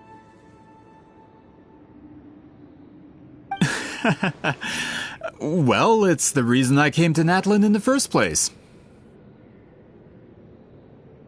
Grudok, send some of your men to search the area. We might miss something all grouped together like this. I'd like to cover all our bases.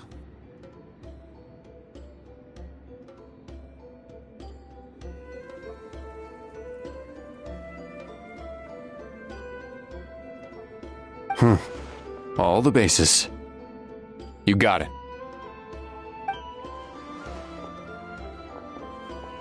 Don't jump to conclusions. Of course this isn't the site of the actual battle. We have to keep going.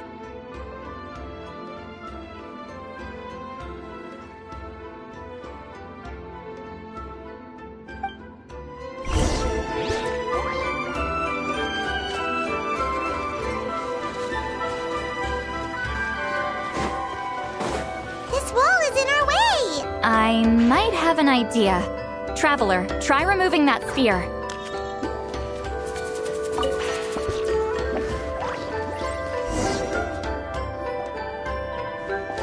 Whoa, we passed straight through! What was that? Some kind of color magic?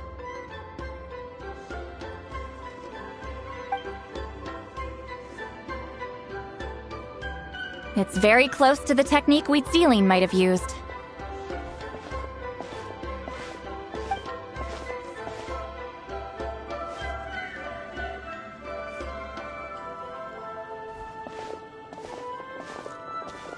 That's it? Doesn't quite compare to the scale described in the legend.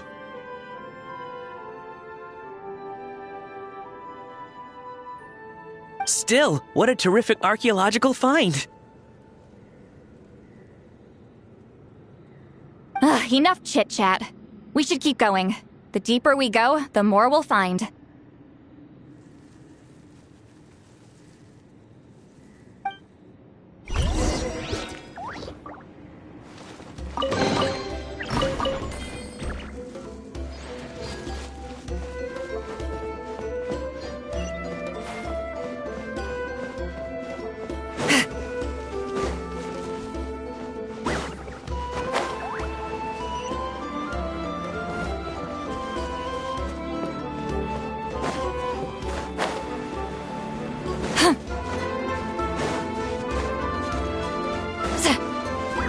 Hold on. If we step here, we might fall through. You mean there are traps in here? Remember how we were able to pass through the wall just now? It must have been because, on our person, we were carrying the same color as the wall. Let's put the spear down and see what happens.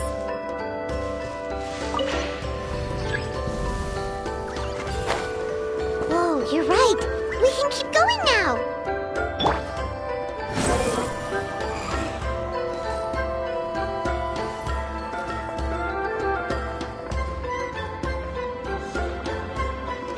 Swallow Fury!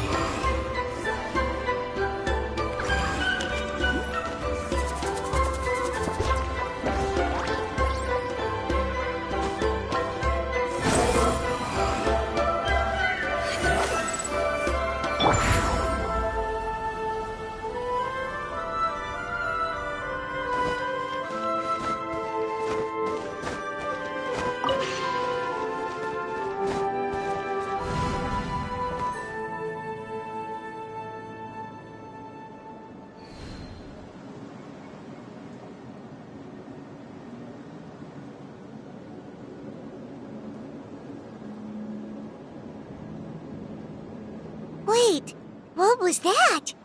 What is this place?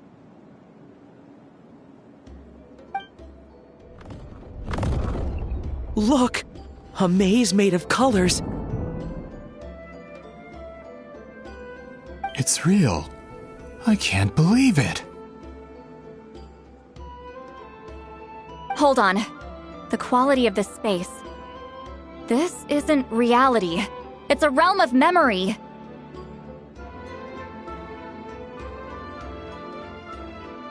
Huh?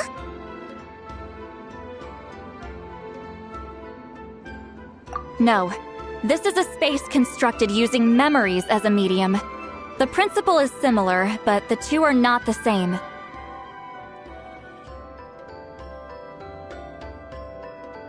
Correct? Wheat ceiling? What? No. It's just a trace of her consciousness left behind after creating this space.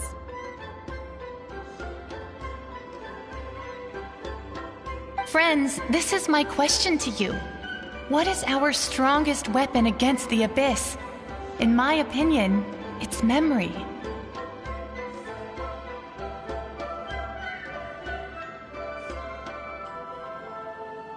After all, is it not after losing the capacity for memory, love, and compassion that our enemies fell to the Abyss? That is why, with our memories, we possess a power the Abyss cannot hope to match. I have discovered the perfect medium for us to wield that weapon. You know it as color. The more cherished the memory, the more vivid its color. As memories disappear, their color fades first. That is why color is the best vehicle to wield the power of memory. Guided by vibrant colors, your capacity for memory is what will allow you to navigate this maze.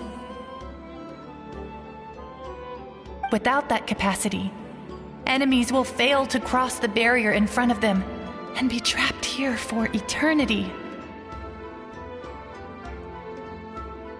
So, be brave, my friends, and march forward! Any ideas, Sweet Lolly? Sounds like she left a tutorial. Not surprising. She always did have to handhold her talentless students. Follow me.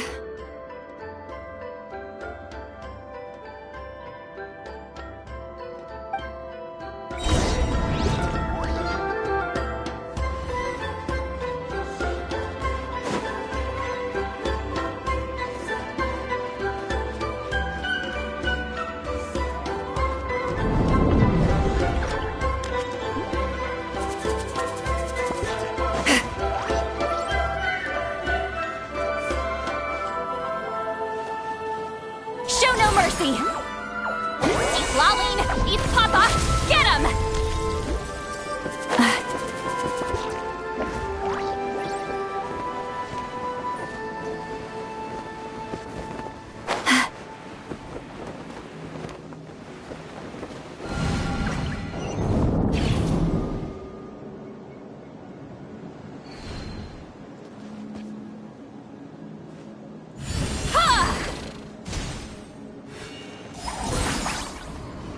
Take me up!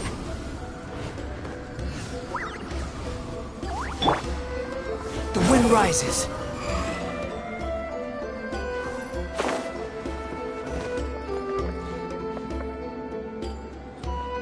Behold!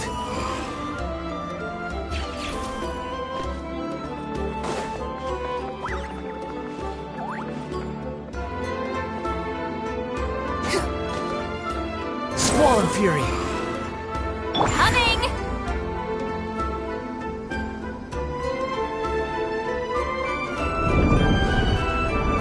There are monsters here too? Abyss creatures. Likely trapped here for some time.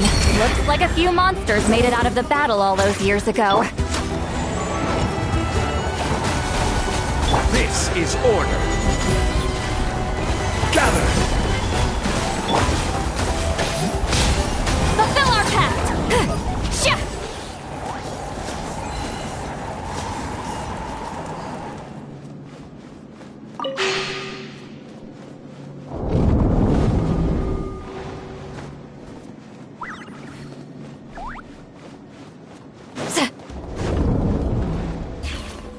What's with these color-changing blocks? You and Sweet Lolly fell through all of a sudden. You scared Paimon half to death. Must be one of the mechanics of the maze. I'm guessing the purpose is to help allies navigate this place.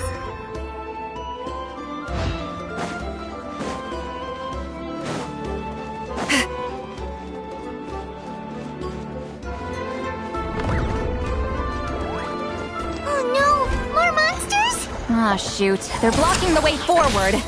Let's get rid of them. Solidify!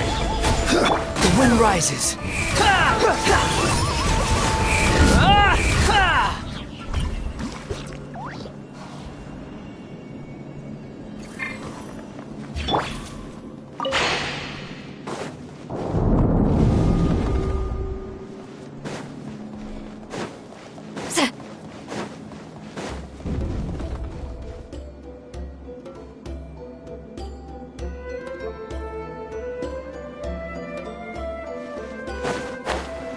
This place is so pretty.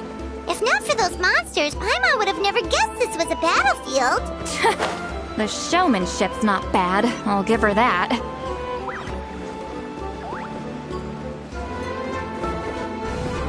Is this a bridge made of colors? Don't sound so surprised. We just need to cross and we should reach the end.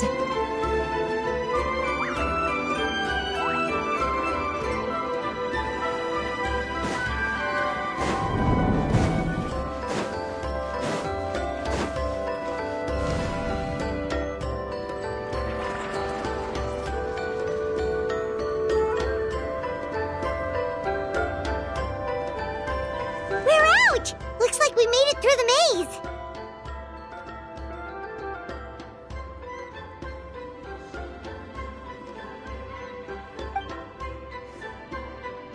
Hold on. This is... Whoa, so pretty! The thing inside the sphere looks exactly like the maze! It's like a miniature blueprint made from a special dye.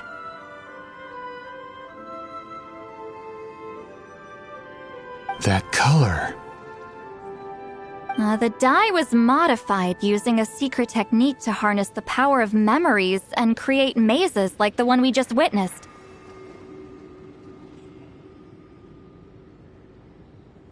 Without that power, it's just a normal dye, but the color it produces is still quite rare.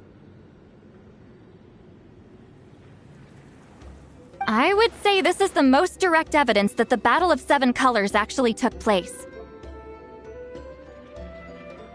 The expert has spoken!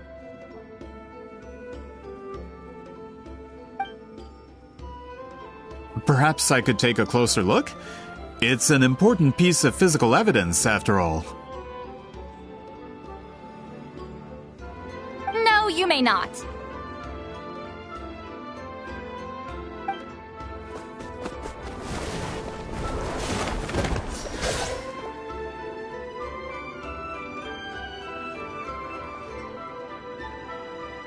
What are you doing? Ah, you noticed my signal. Not bad, Traveler. We make a good team.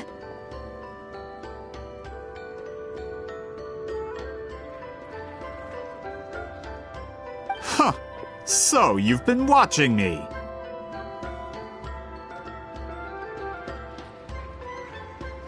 A self-proclaimed book merchant who's never heard of Shogun Almighty reborn as Raiden with unlimited power? Please, that work was a commercial success across Teyvat.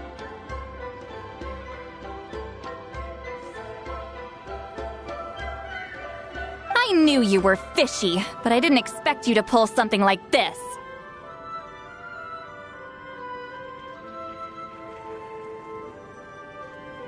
Monsieur Montluçon, we just need a few pictures for our research, not the artifact itself. What if it gets damaged or destroyed?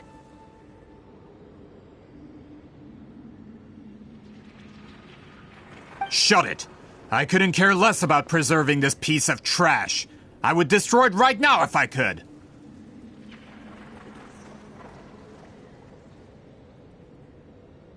But then there would be no evidence to prove the battle took place!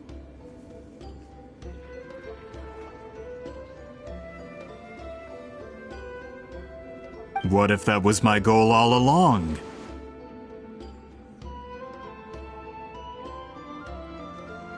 What? Huh. Pretending to be a book merchant? Pretending to promote the history of Natlan and its heroes was the only way to get information out of the people in this tribe!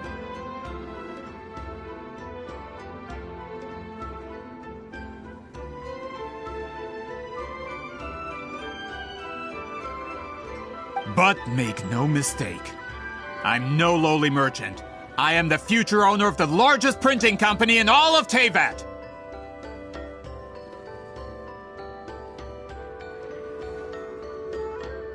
But the dye in that sphere ruined all my plans before they could even get off the ground. We've received a report that your advertisement in the paper makes false claims. Fontaine Law demands it be taken down immediately.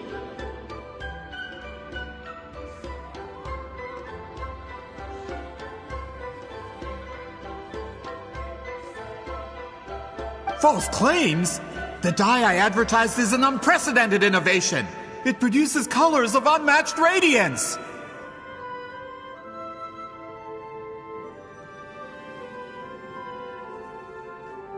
Unfortunately, its qualities are neither unprecedented nor unmatched. According to the lady who made the report, she saw a woven scroll in Natlan made with a similar dye.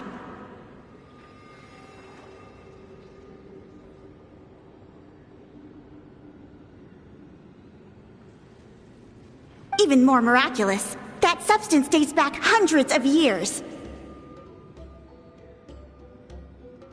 How? Creating this dye is the culmination of my entire life's work. You're telling me I'm hundreds of years too late?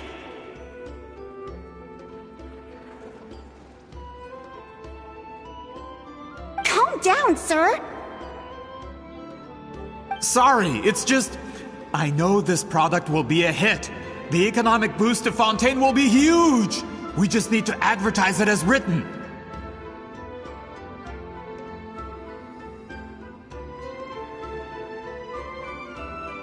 Fontaine's publishing industry is one of the best in the world. All we need to do is publish something in the paper, and all of Teyvat will think it was our invention first.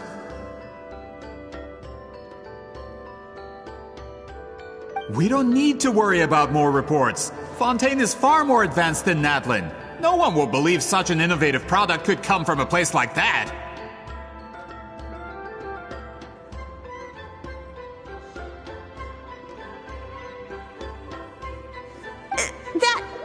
That goes against all of Fontaine's advertisement regulations. We can't do that.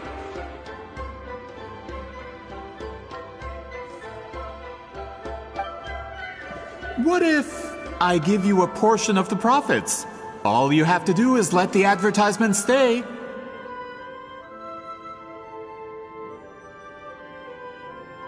You're trying to bribe me?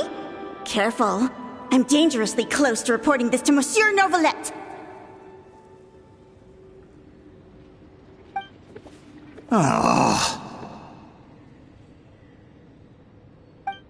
I knew if I was just allowed to market my product, it would be a hit. A bestseller, even. I would be a giant in the printing industry.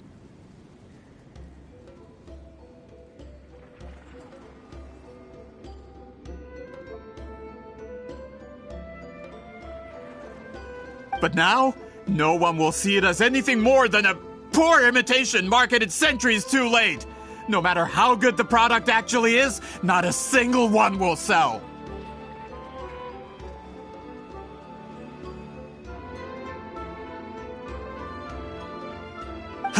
I will never accept that someone from this backwoods, ignorant nation could come up with that dye. Not 200 years before me!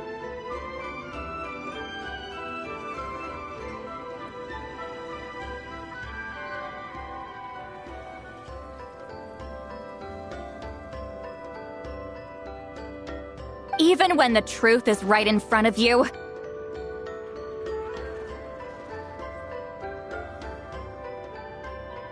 Ha! Truth is in the eye of the beholder. I'm already in the printing industry. I can go into publishing, no problem.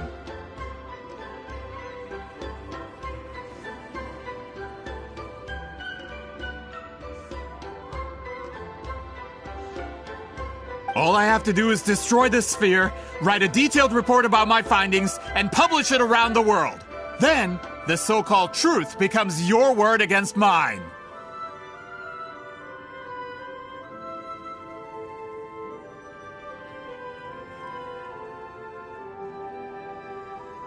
Once my report is accepted as fact, No one can accuse me of making false claims.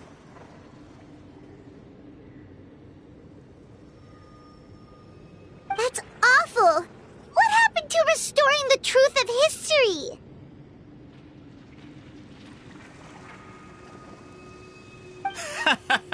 That plan hasn't changed. I will continue to spread my truth for all of Teyvat to see.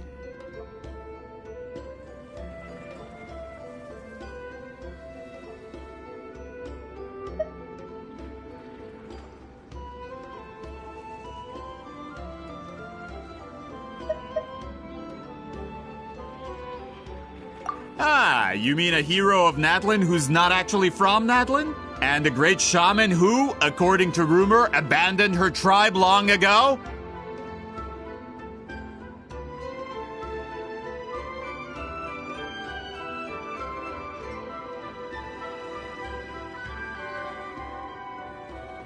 From a practical perspective, there's no reason for either of you to stand against me.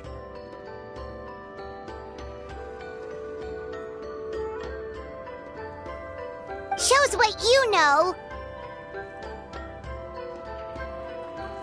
Oh, since you like rumors so much, have you heard the one about what happens to people who get on my bad side?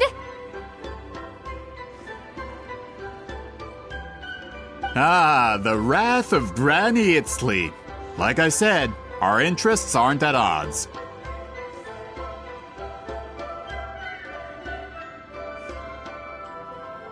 I knew from the beginning that you would accept my invitation, considering Huitzilin was your rival.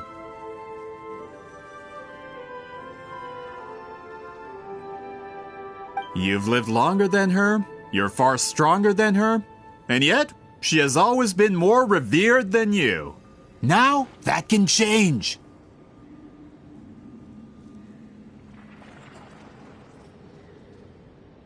With the backing of the printing industry, I can take any book and send it to all four corners of Teyvat. This part of Natlan's history will be mine to tell. And in my version, I can erase the Battle of Seven Colors. You can be the one to have all the glory. That's not real history. That's a no, then? Your history means nothing to me. But it's not allowed to stand in the way of my Mora. Done running your mouth? Good. Before handing you over to the tribe, I think I'll have my way with you first.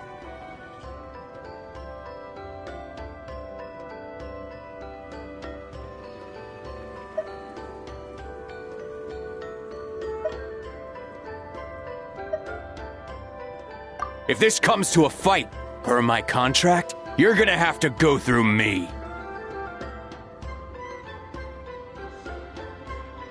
That's right. I didn't pay all that Mora for nothing. Wait, aren't you subordinates of the captain? Why are you helping someone who wants to erase Natlan's history?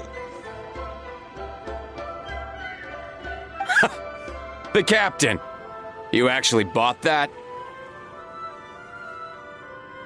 United in the pursuit of Mora, we travel the land to collect debts.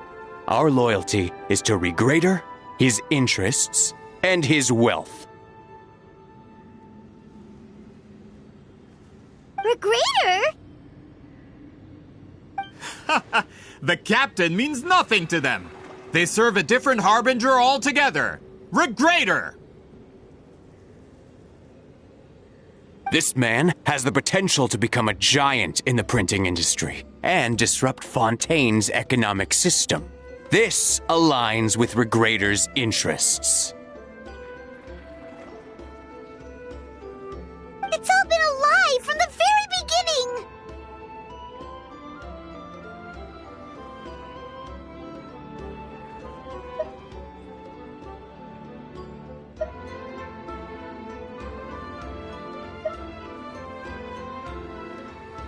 I don't care who you serve.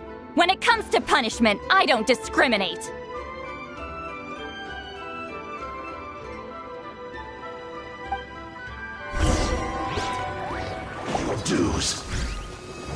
have a load of this. Suffer the wrath of Easley! Order guide you.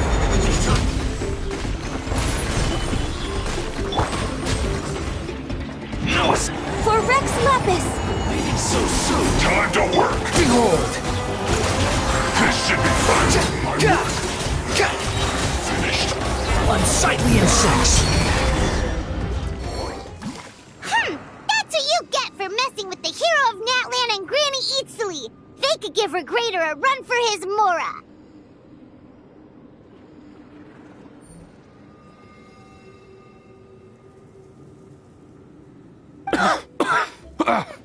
When did this person get so strong? Looks like the men following the captain failed to update us on the latest intelligence.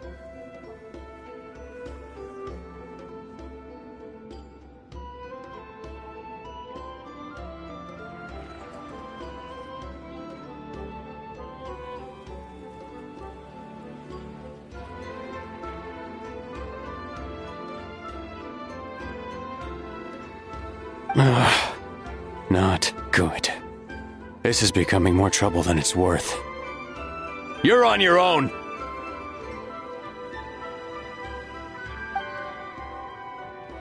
Hey, what about our contract?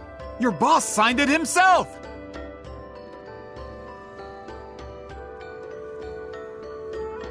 Our boss never signs a contract without loopholes. Even a veteran businessman like yourself fell into his trap. That's what makes him the best!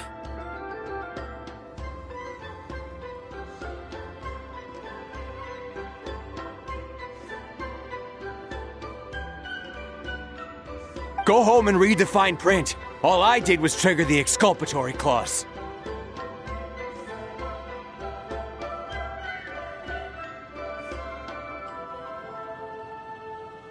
You! The other stipulations have been fulfilled. I set up explosives around the cave, strong enough to destroy this place, as instructed.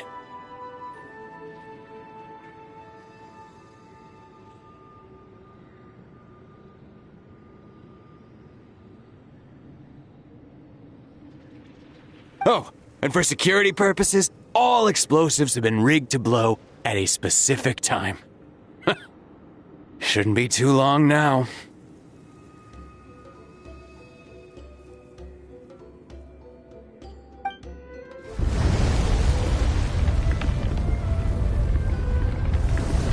What? This whole place is gonna collapse?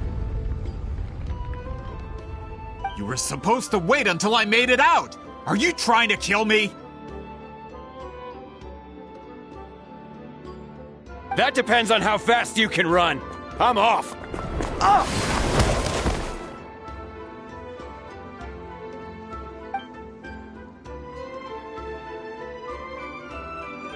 You think you can just waltz out of here? Traveler, stop them, and then we'll make a break for it.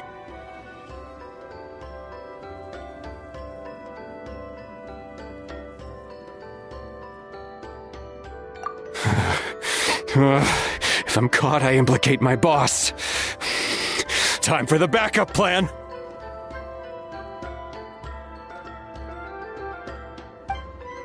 Wait, don't!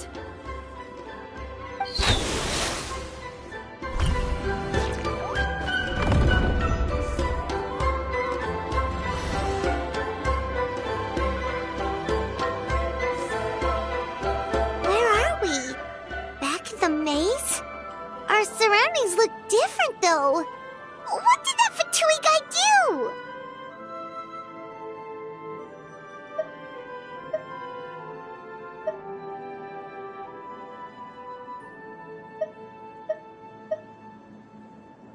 Good point. She'll know how to get out of here. Let's hurry. If we don't make it out before the cave collapses, we might never be able to leave.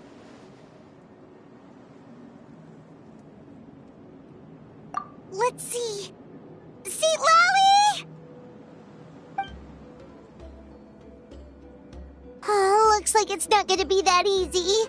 What should we do?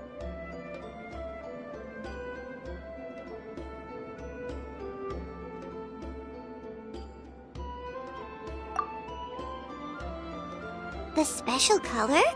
The one you saw in that woven scroll? Why would it appear around here?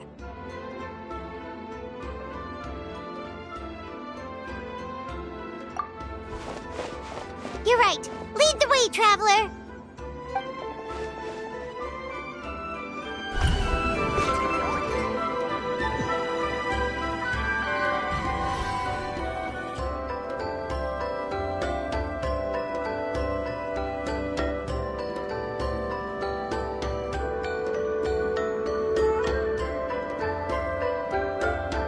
He triggered it just like that?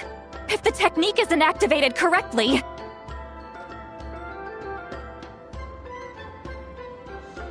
Instead of a realm of memory, the subjects in question will be trapped in a temporary space like this. If you cannot escape in time, it's mutually assured destruction. But I can't fault someone for using it as a last resort.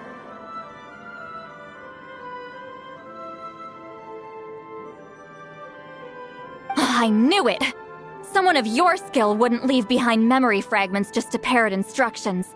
You must have the capacity for conscious thought.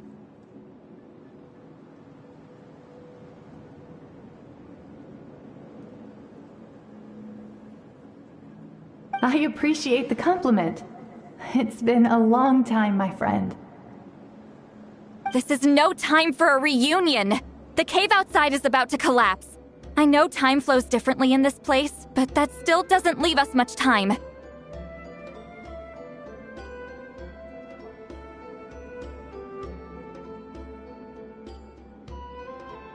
Can you help me get out?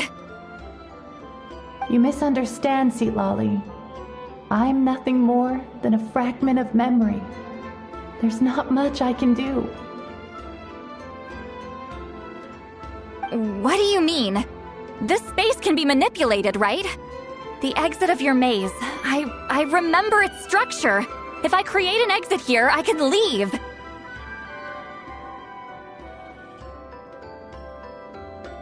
You just need to tell me how to manipulate this space. The maze you saw earlier was constructed using the memories of many warriors of Natlan. When people leave deep impressions on each other, their memories form connections. These connections are particularly strong between comrades in arms. That is how I created my maze.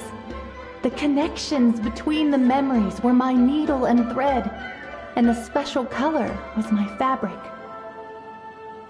But if that color is crudely combined with an isolated memory, one without connections, you get a place like this. This space is a combination of my color and your memories. There is no way to alter or construct anything within it, because there are no connections at your disposal. Over 200 years, and not a single lasting connection. This is my punishment, huh? Well, at the very least, you have a connection to me. Otherwise, I wouldn't be able to appear in this space. That's only because you never gave me a moment's peace. Still, it's a shame you're not around. You said it yourself. A memory fragment can't be used to create the connections I need.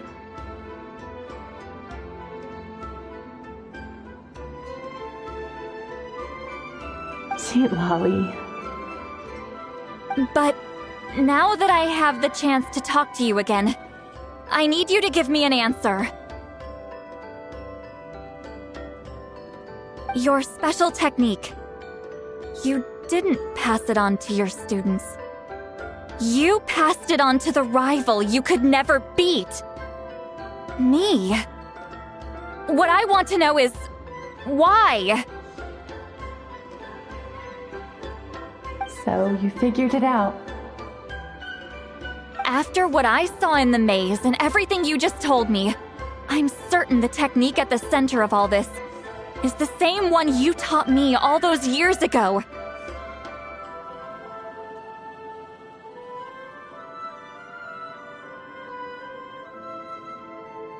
But you never brought up the fact that you used it to win a battle.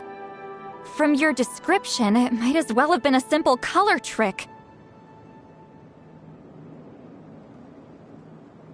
I'm getting the feeling you always meant for me to come here. But if this is a foreshadowed event, I'm not happy with the narrative setup. Citlali, ever since you learned that technique, you've been able to see a special color, haven't you? You mean... That color is the core of the technique. But it isn't my invention. It's something I discovered in the work of our ancestors. More specifically, you could call it the color of memories. In truth, passing on the technique is a process of using that color to tint another person's memories. Yes, the technique has the power to decide victory. But in my opinion, the capacity to add color to someone's memories is where the true value lies. You are fated to live a far longer life than me, Citlali. I couldn't bear the thought of all those years existing as a blank canvas in your memory. So I wanted to leave a little color behind. Your color, you mean? One day, you too will want to leave behind your color in someone else's memory. When that day comes, you will understand my decision. I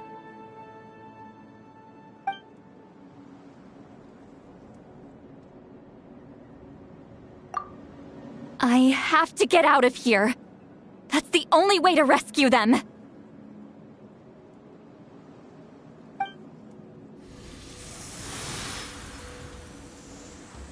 Citlali, what are you... I understand the true principle of this technique now. If I can't construct an exit, then I will separate this color from my memories by force. But you could lose a portion of your memories that way. I know, but my memory is just a blank canvas I've neglected for 200 years. My friends are worth the risk.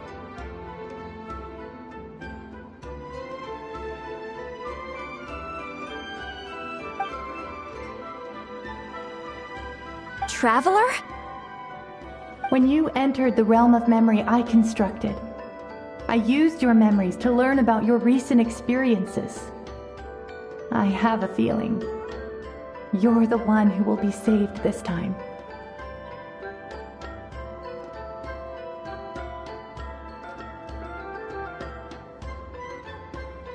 After 200 years, someone has appeared by your side, the kind of person I could have never anticipated.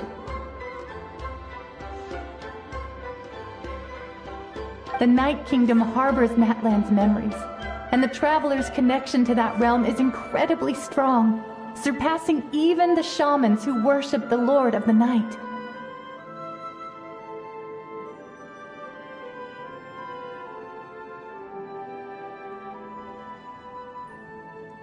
This means that even without your tutelage, she can see the color of memories.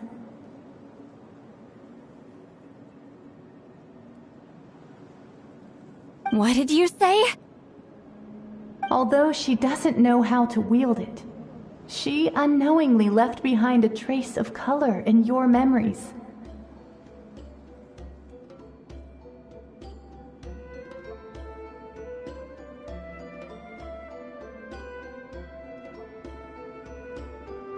That was enough to guide her to this space.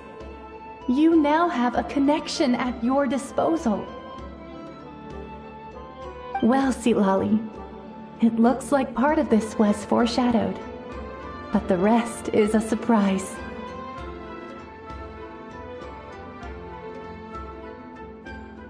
Traveler? Traveler! That's Sitlali's voice! She's just up ahead! This is goodbye, my friend. Your memories over the past 200 years are much more than a blank canvas. Cherish them.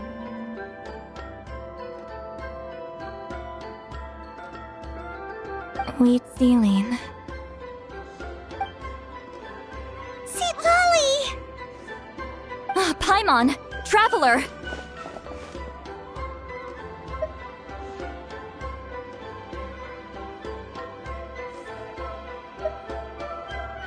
Hold my hand.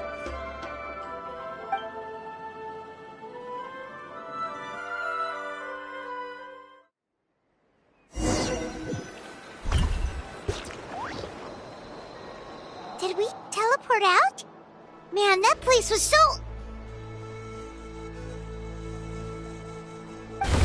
Woo! We made it out just in time!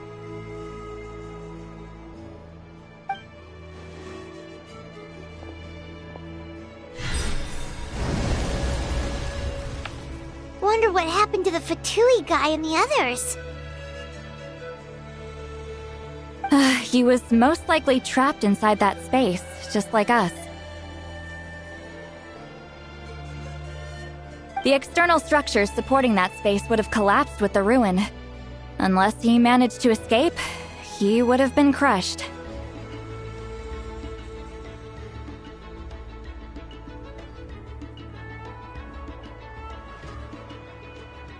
He still preferred that to being caught, huh?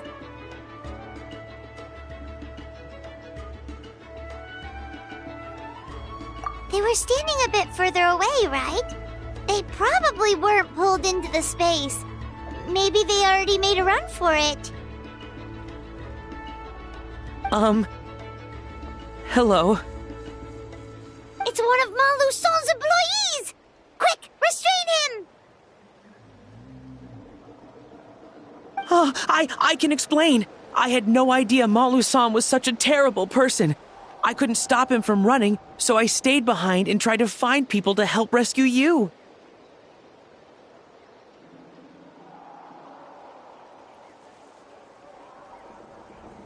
I'm so glad you managed to get out of there.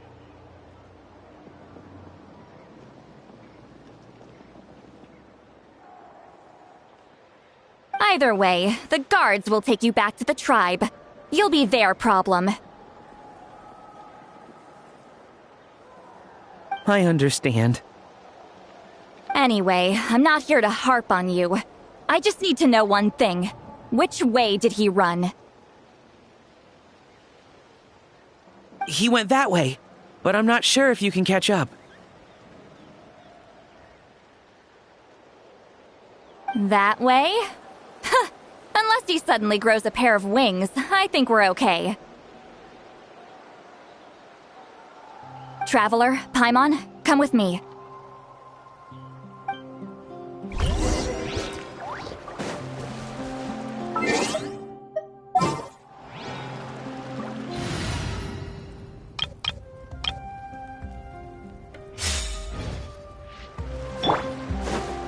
Rise with the sun! Hey, it's Elder Tlapo and a group of Victomisaurs! They caught Maluson!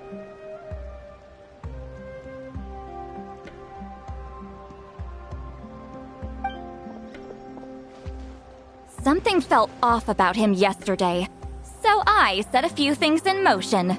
Looks like it's time for that foreshadowing to pay off.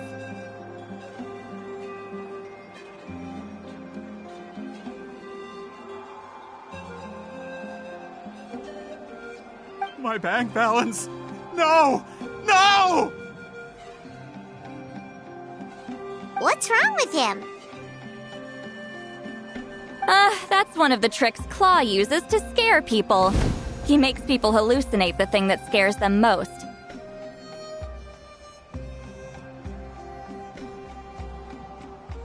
It's particularly effective on weak-minded people like him.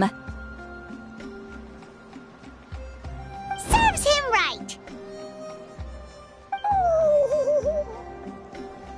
I know, it was a lot to ask, making you come all the way out here during the day. Was that a declaration? Elder Tlapo didn't appoint us to a whole other task, did he? Forget about him for now. The Ectomisaurs will make sure Montluçon doesn't escape before the guards arrive. In the meantime, we have unfinished business, remember?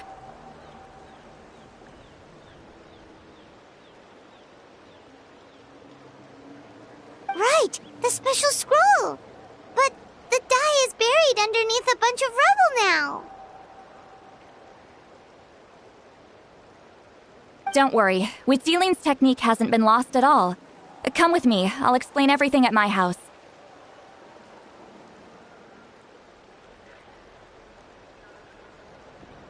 Oh, and Traveler? Everything you said about memory, I finally figured out my answer.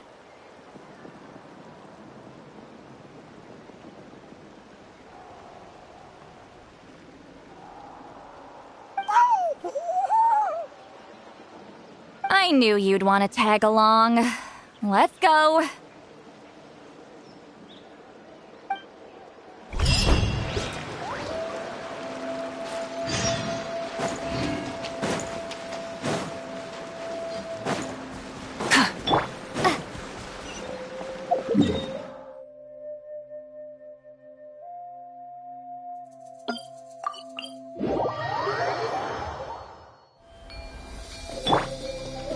Light it up! Full throttle!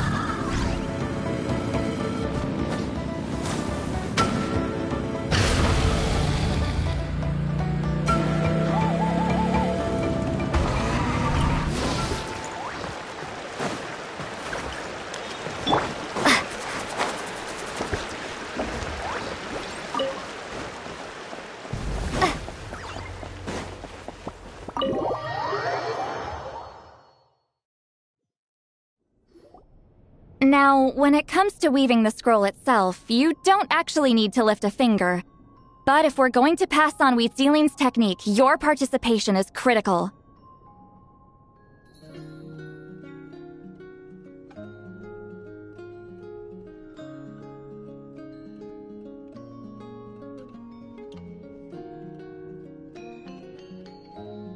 What are you saying, Seat Lolly? Follow me.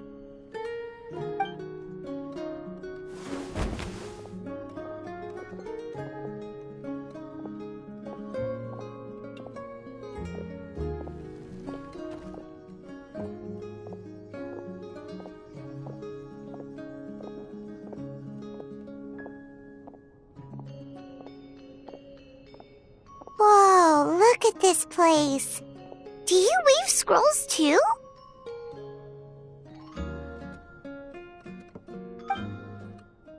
Scrolls.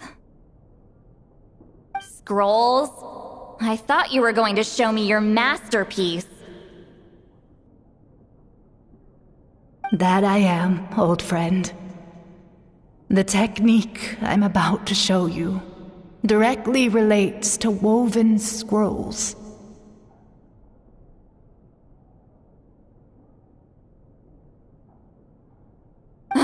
Fine. What is it? Something that can turn the tide of war or prevent a great disaster?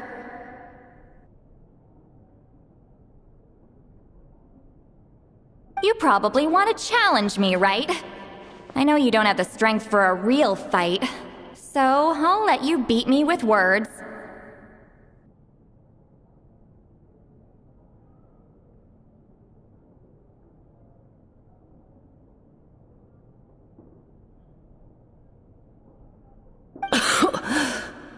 Old friend, my life is nearing its end.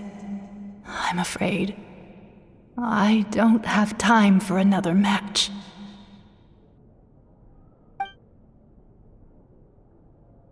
Hey. Don't worry. I trust in the belief of our tribe that death is not the end, but the beginning of a new existence in the Night Kingdom, where everything is made of memories. So, do you know why our ancestors insisted on using colorful, woven scrolls to record our history?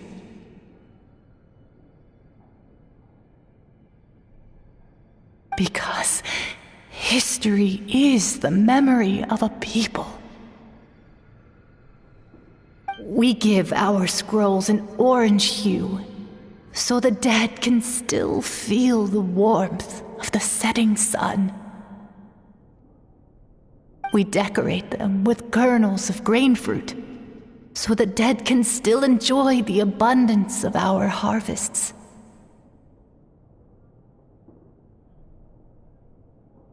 I know that, but something this important? Why entrust it to me and not one of your students?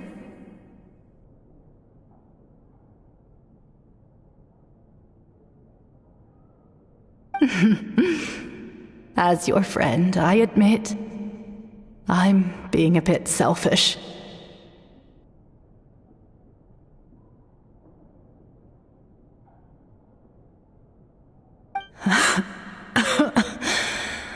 I don't have long, Sitali.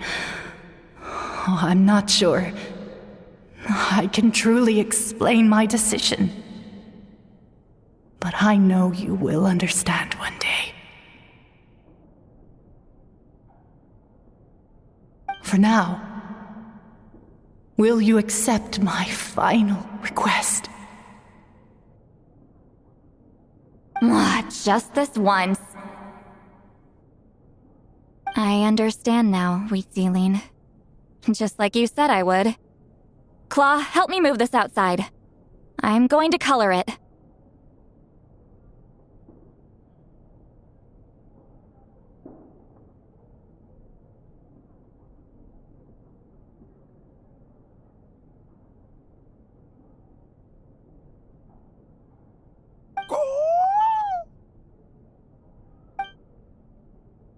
Traveler, Paimon, come with me.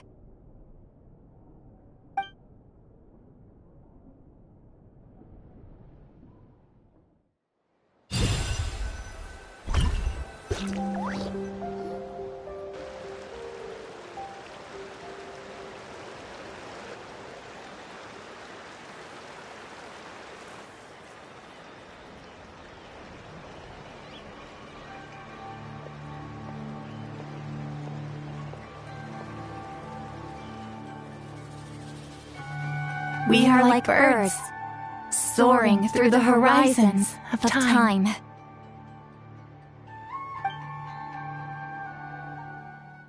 I linger between brushes of memory, seeking the color of my final journey.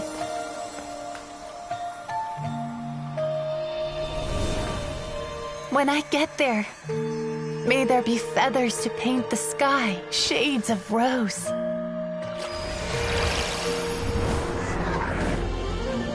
And fields of green to beckon adventurous souls. And azure oceans with which to sail into the unknown. And volcanoes too, where, despite the danger, hidden treasure waits to be found. And graffiti art, of course. Without that color, just imagine the dullness of night. Anything else? In the end, I hope everyone remembers my color too.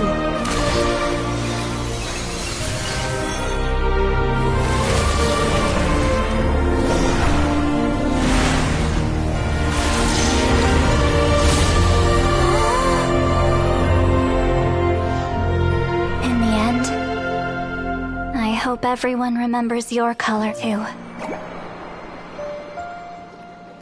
All in all, it was just a technique for coloring a scroll.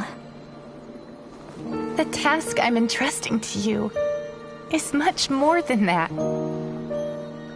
Farewell, my friend.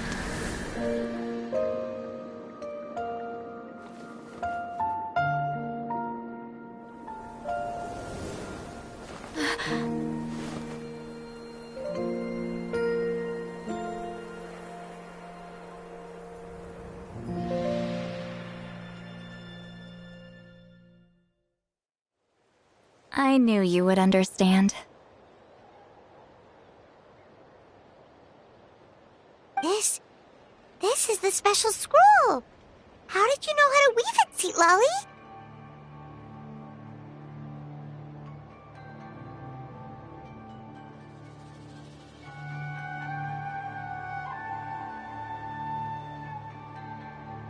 Hold on! You've lived for more than 200 years. You know how to weave the special scroll. That must mean... you're the one behind the gifts from the spirits! Oh, well, it's not like I wanted to interact with the appointed. So whenever I delivered the scroll, I used illusions to confuse them.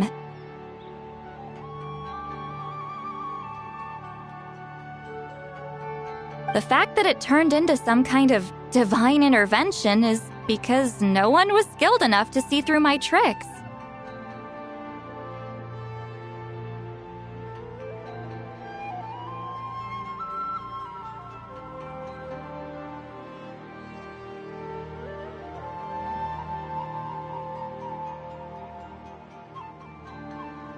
You've carried the duty alone for all these years? Even if you don't like interacting with people, why not teach someone else how to do it?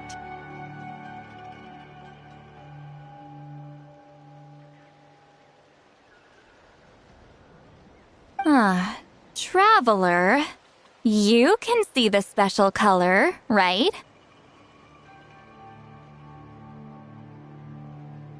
The essence of that color is memory. That means completing the special scroll is a process of searching for color within your memories.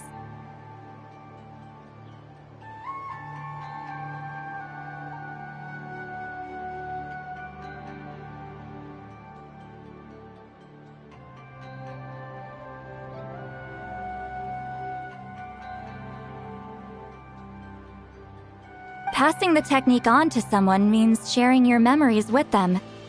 You need to leave traces of your color in their memory, and they must do the same.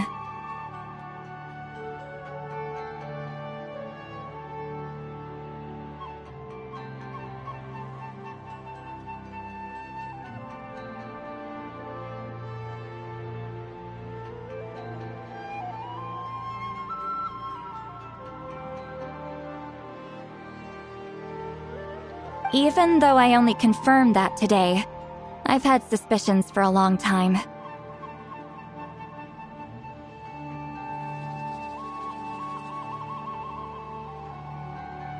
And, well, ever since Sweet Celine died, I haven't wanted to form that kind of connection with people.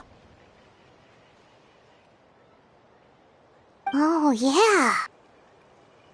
It was her final wish, so I kind of resigned myself to taking on the burden forever. After all, I have all the time in the world.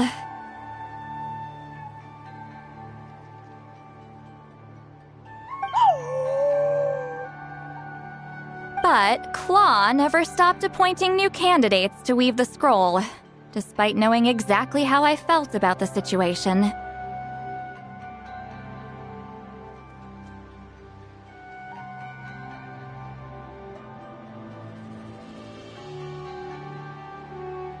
I knew exactly what he was doing.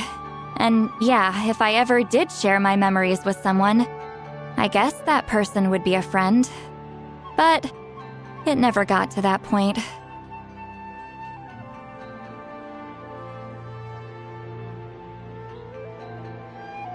This time, though, you win, Claw. Take this. I guess it's my response to what you told me the other night.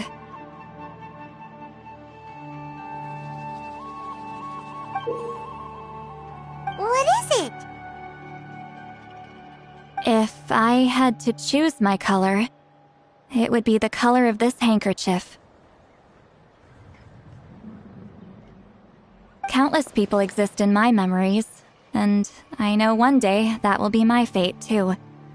A memory living on in someone else's head.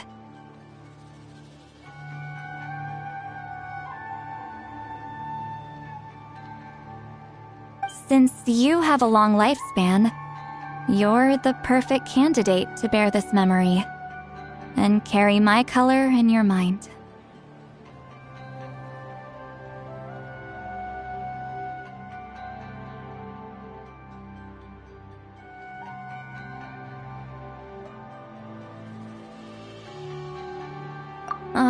Just keep it safe.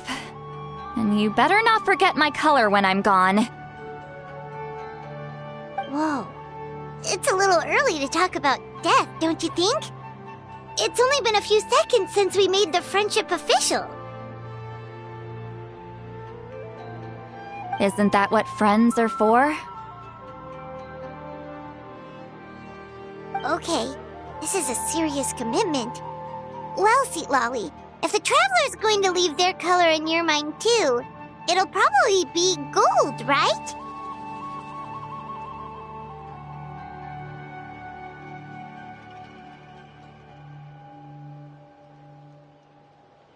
Actually, their mark is already there. Remember the mind reading effect I couldn't fix? Well, I finally got to the bottom of it.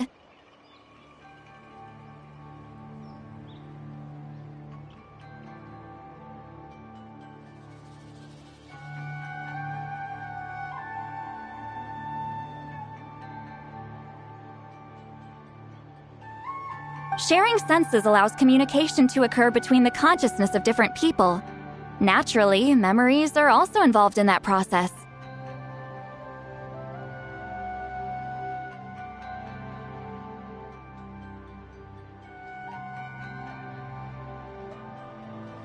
Although I didn't know it at the time, we both have the ability to see the color of memory, which means that when I shared my senses with you, a connection was created between our memories.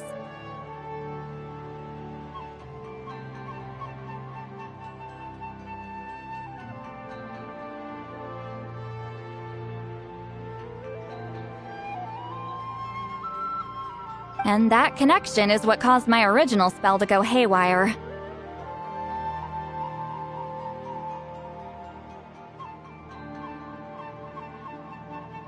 So, you can hear the Traveler's thoughts because you left traces of color in each other's memories?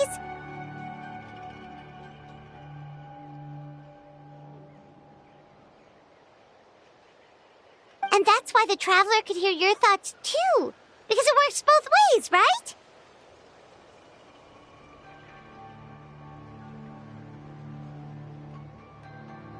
Quick thinking, but only those trained in the mystic arts can maintain that level of connection.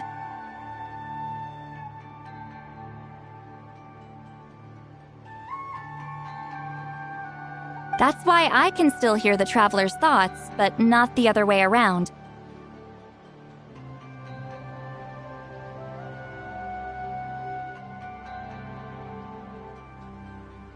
There's no need to worry, though. Now that I've figured out how it works, I'll get rid of it in no time.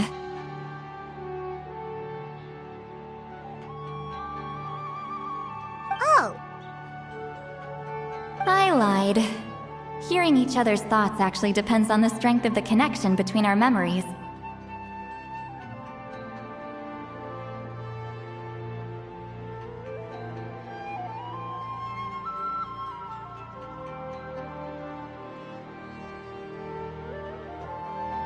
So, after everything we just went through, I bet you can hear me again.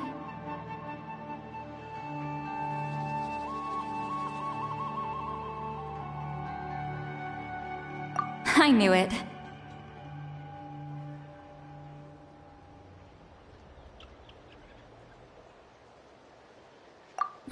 Since the connection connection between our memories is already there. The only way to get rid of the effect is for one of us to forget about the other.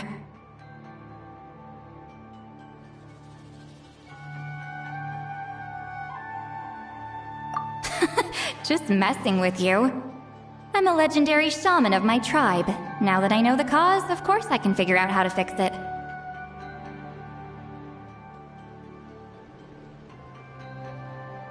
It'll probably take some time, though, so bear with me for now.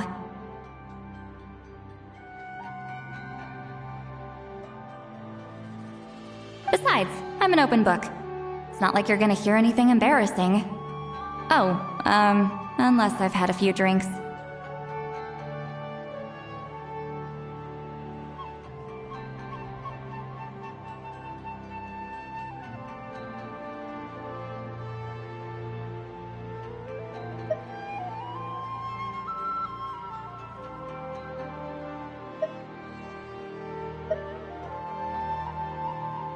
Yeah, I get what you mean.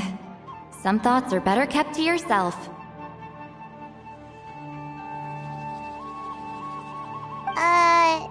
Huh?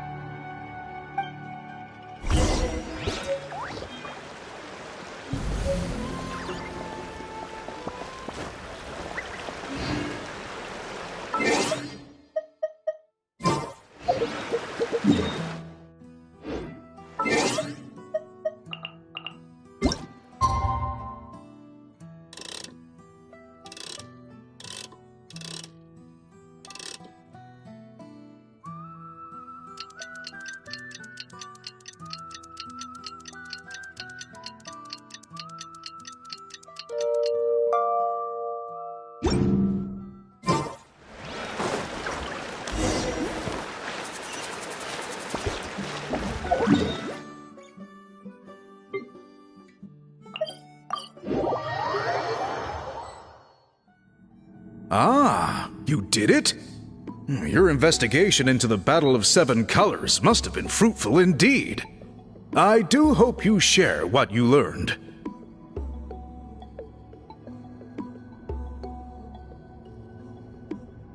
Wow!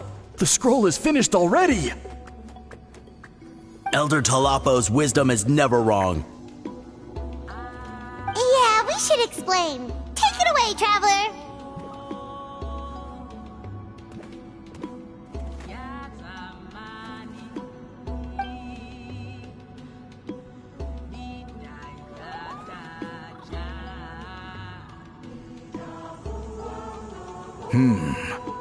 I see. You don't look surprised at all.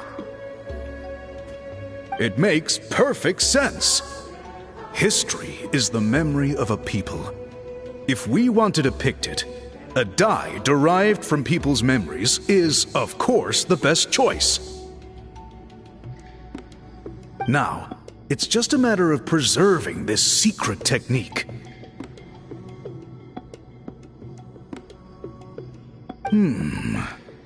From your description, it sounds like learning the technique requires the previous holder to share their memories.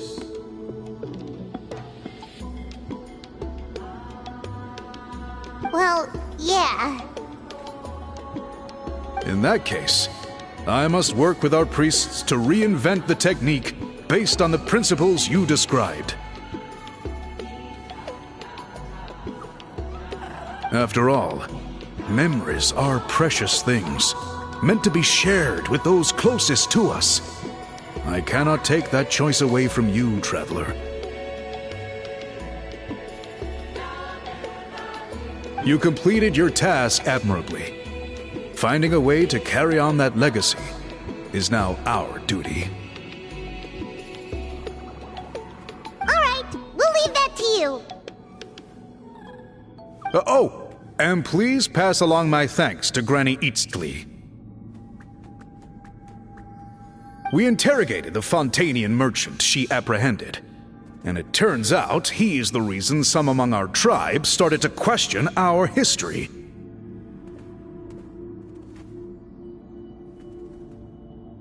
He hired people to spread misinformation about the Battle of Seven Colors. The recent friction within the tribe is entirely his doing.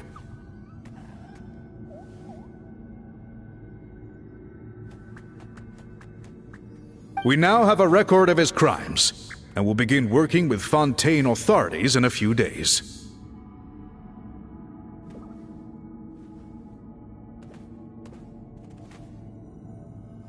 So he was behind the controversy in the first place.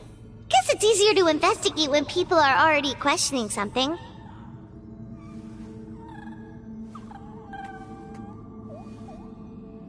Anyway, that clears it up. People don't just question their history out of nowhere.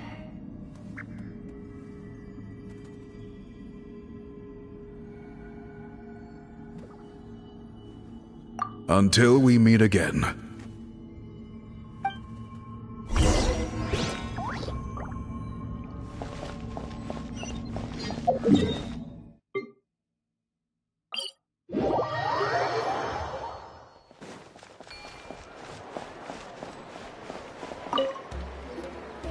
You told him everything, right?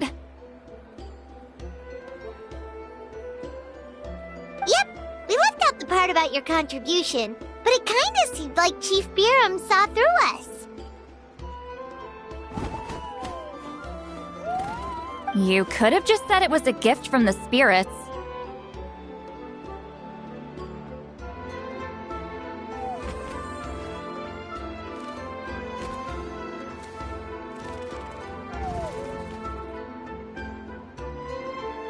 I guess he is different from the previous chiefs. But if he figures out it was me all these years, I'm in for a world of trouble.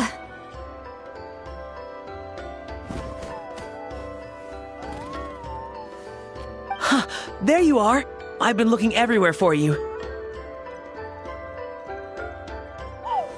Oh, it's the other Fontanian researcher. He wasn't taken away with his boss?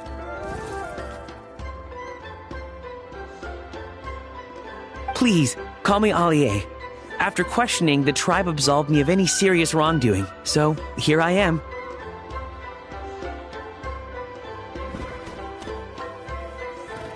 I'll be heading back to Fontaine soon.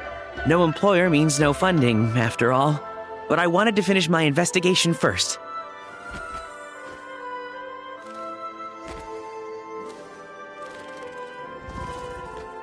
I'd like to ask some questions about Huitziline. I want people outside of Natlan to hear her story, but my understanding still has some holes.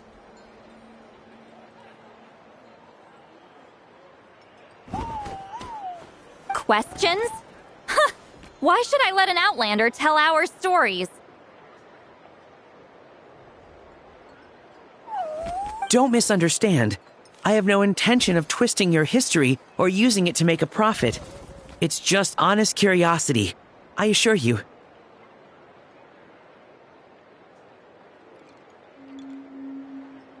I believe amazing stories deserve to be shared with the world.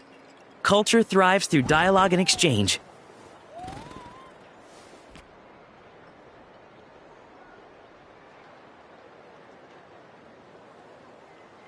All right, you can ask your questions, but be quick.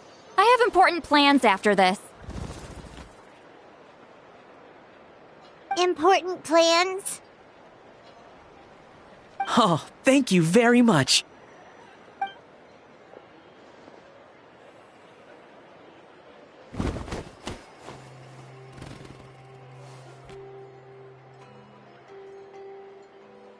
Another day, another drained social battery.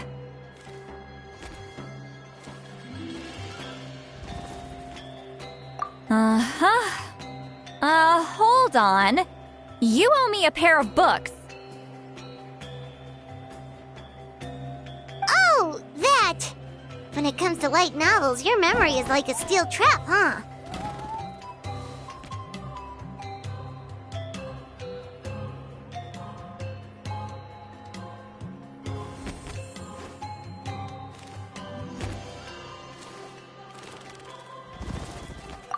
You're telling me.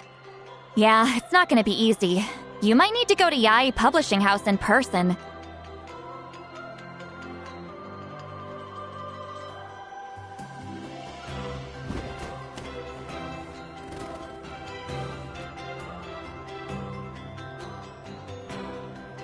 But I don't need them right away. Just don't forget, okay?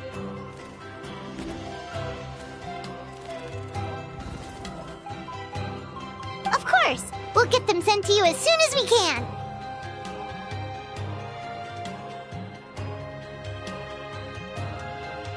Sent to me? Nuh-uh. I don't want a stranger knocking on my door when I'm hungover. Here, just take this.